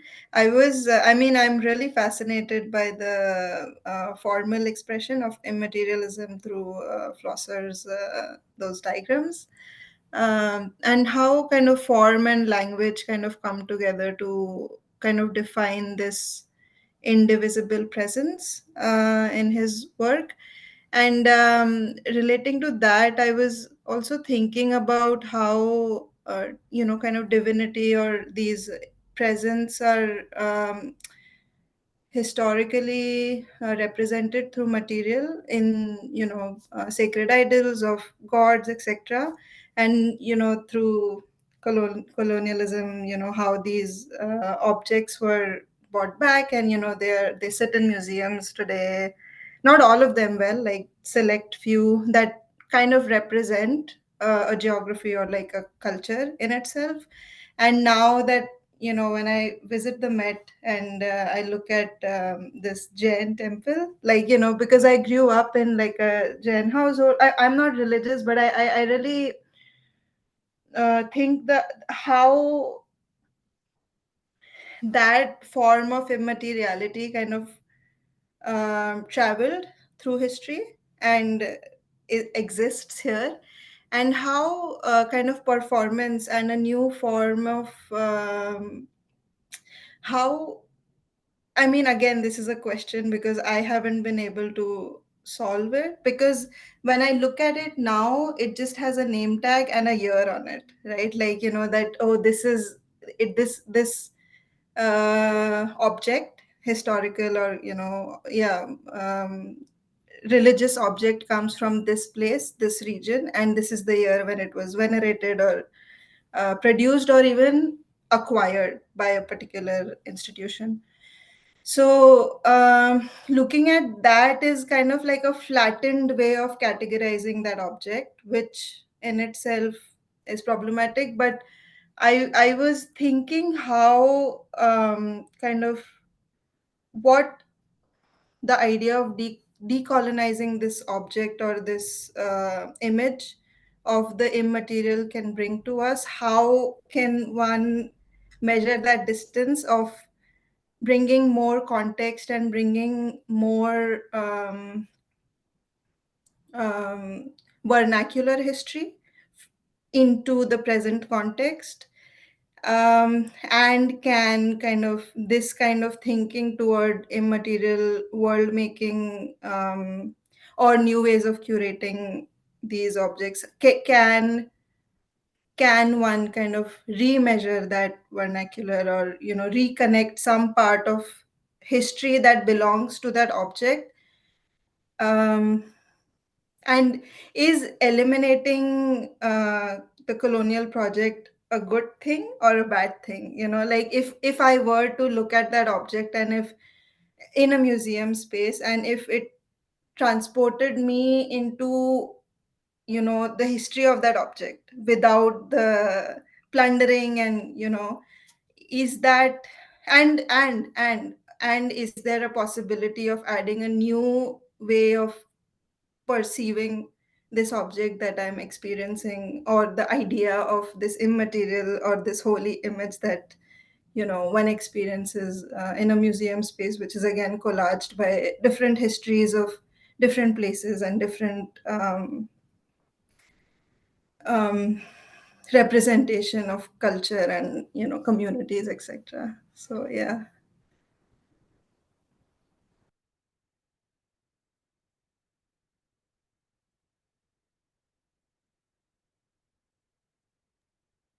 I just want to add a little bit on what Anap was saying in terms of the overlap between materiality and immateriality.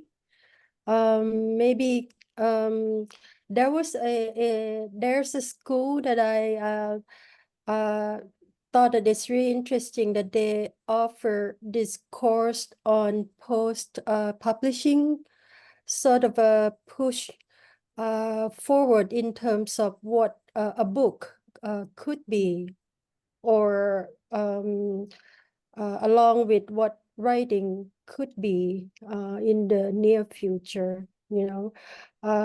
So what I was thinking that what Anap was saying, there was a lot of ideas in terms of transmediality, you know, how we transfer content from one media to the next, and what kind of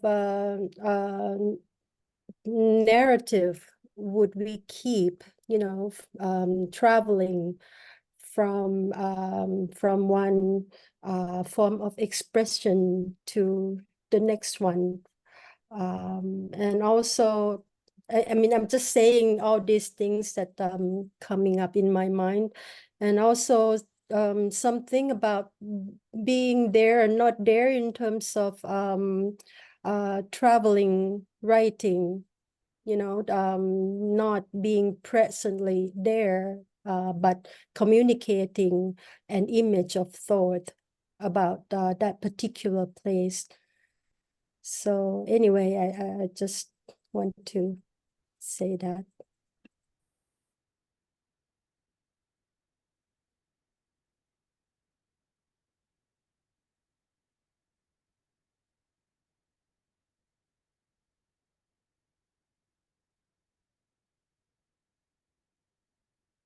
Yeah, these comments have all raised a really interesting question for me around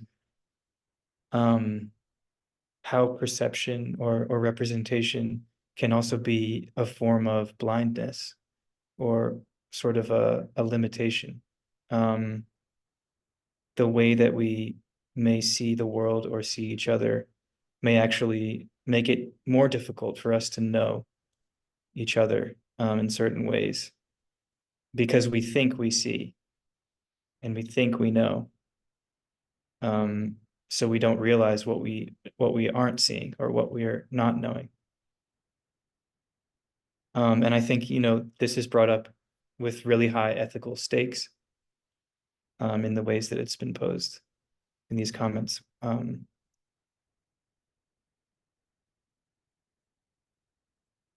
Yeah, and again, I feel like it's connected with being there and not there because of this double sense of the image, sort of allowing a kind of immediacy on the one hand, over distance. But then again, also creating this separation or this impossibility of connection in some cases. And maybe it's sort of a continual interplay of certain aspects being revealed and others being concealed. But I do think there's a really powerful idea in the possibility that there can be some kind of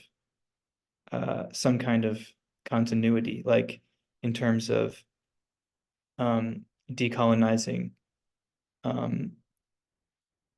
in terms of finding other modes of representation, that there is something, maybe it even exists in a kind of immaterial state that is possible to access, even if it has been concealed for a very long time by other forms of representation and other images that have excluded it from being perceptible, either on the end of the object, the way that it's contextualized, or on the end of the way that people perceive it, the kinds of structures that we're able to perceive the world through, which are equally constructed and shaped in certain ways.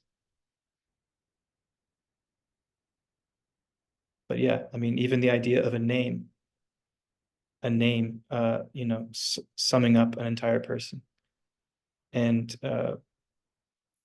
in the same way as the cow hoof, a name can go in so many different directions, and it can mean so many different things. But the fact that everyone has one name, but then again, maybe not everyone does have one name. Many people have many names.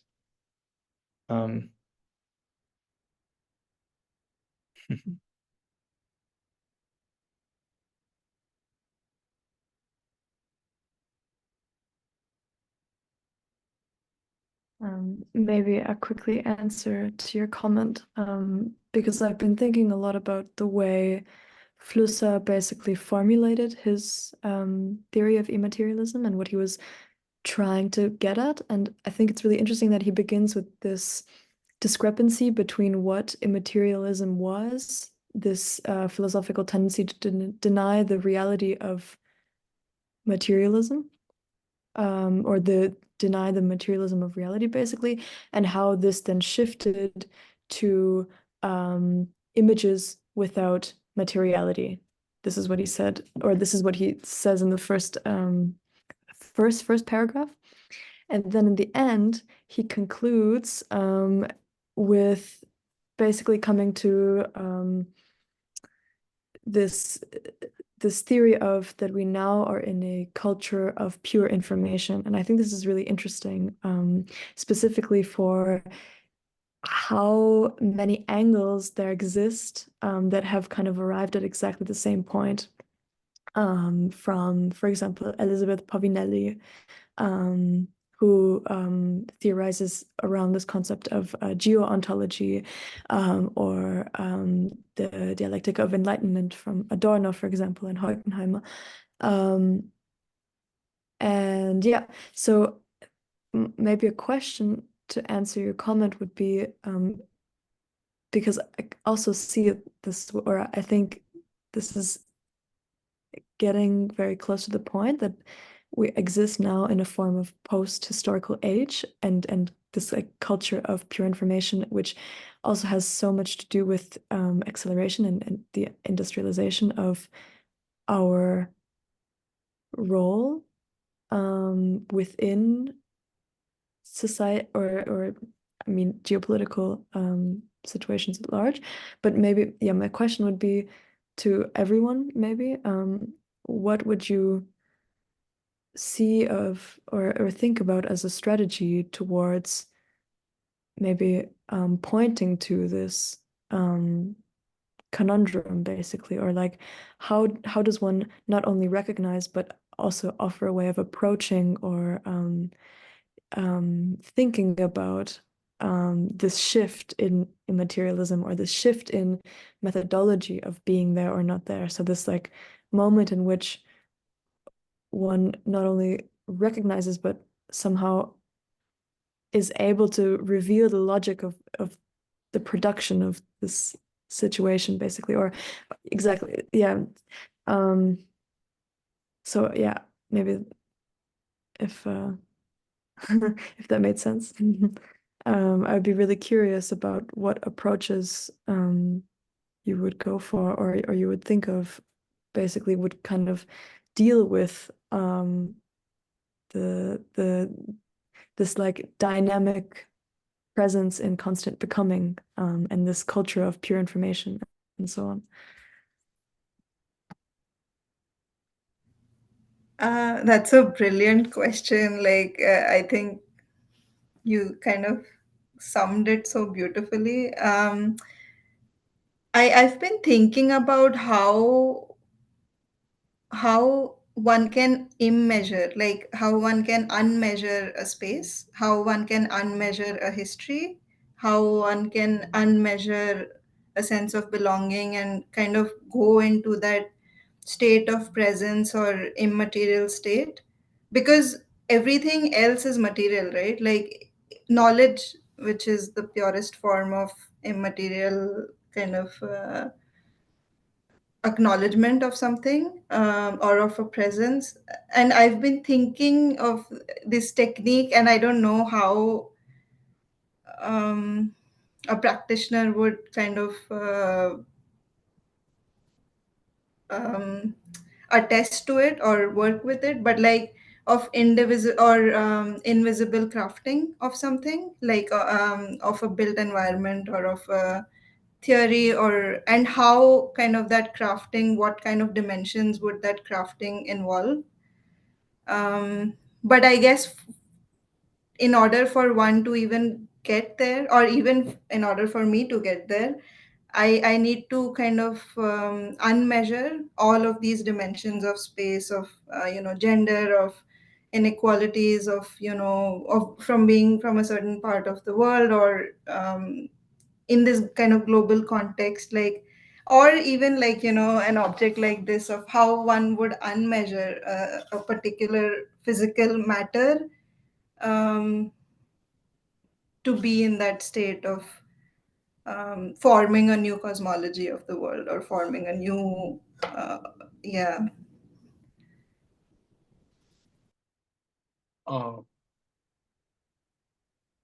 I was thinking of what Ilinka said, and what you were saying now, Swati, that unmeasure or unmap a particular object or artifact that has a historical provenance. And one interesting aspect appears to me to lie in speculative materialisms, where and this goes long back into Buddhism also, where there's this concept of of uh, uh, uh, Pratyut Sampada. Pratyut Sampada actually means that all things are made up of all other things, like strong and weak correlations, like an object that is made of wood. That wood comes from the forest, like from a tree, and the plastic uh, uh, that the thing has around it, it might be coming from uh, uh, like from plastic itself, like and some chemicals. So basically, how do we see objects or artifacts as part of a greater whole, uh, or of a greater ecosystem that perhaps we have lost, that is lacking, but still we can, if we can archaeologically excavate and trace those roots, uh, roots and routes from where that the materials of those objects were extracted, like from the context, by colonialism, like mostly by colonialism only, because like extractivism was a big thing and still is. Like under neoliberalism, it still is a big thing. So how to unmap this extractivism, decolonize through unmapping this extractivism, recontextualizing it, the object in the ecosystem. So that seems interesting to me as a sort of resistance that Ilinka is talking about, and what you talked about also. So thank you, and Ilinka's and your ideas were also like highly appreciated. So thank you.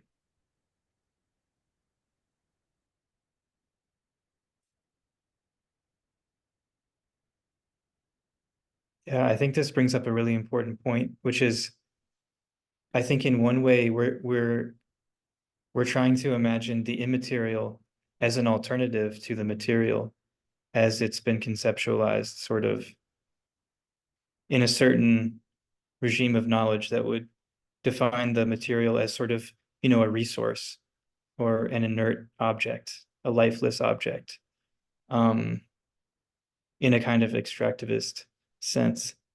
But maybe the immaterial as opposed to the material, as Flusser has pointed out, they go hand in hand and they kind of form this dichotomy.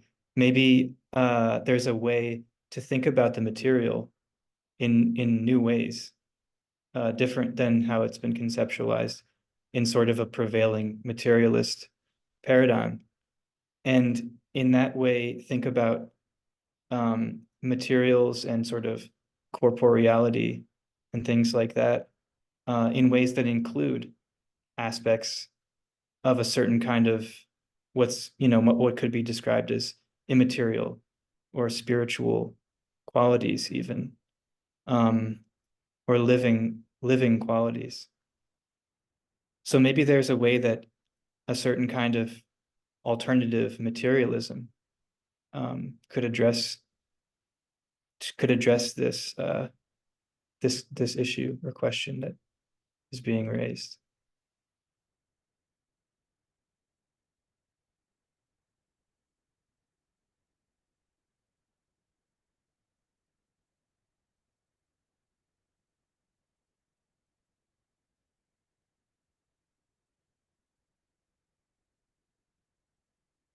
Well, it looks like we're almost out of time.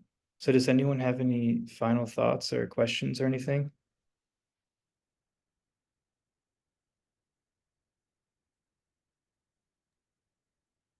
I had a final thing to say about what like alternative ways of thinking about of immaterialisms and immaterialities. I think indigenous cosmologies that are based in animisms and panpsychisms, including hylozoism, the ancient Greek hylozoism, and also First Nations indigenous animisms and panpsychisms. These seem to be like where an entire ecosystem is alive with with elemental spirits and consciousness. So these might be thought of in ways that can challenge like contemporary regimes of extractivist economies. So it requires more thinking on our part to actually like bring this out like properly. So thank you. Yeah, definitely. Thank you. Thank you. And hopefully we will return to this in the future seminars. Quick question. Well, it doesn't look like on the Discord there's a channel for the seminar yet, or am I missing it? I'm not sure, Leandra, do you know anything about that? Yes, there is a channel in the Discord. I will check about it. Okay. I will send an email with it and also the spreadsheet for the presentation. To the beginning Okay, of I'll look into it. the week, I will do this. So everyone should have access to that at this point and the spreadsheet. Yeah. Great, thank you. All right. Well, thank you so much, everyone. This was a really exciting way to start the seminar. So I'm looking forward to next week and seeing some interesting new examples and whatever you want to bring. So yeah, thanks everyone. It's really nice to meet you. See you next time. Thanks, everyone. Till next week. See you next week. Thank you. Thank you. Thank you. Bye.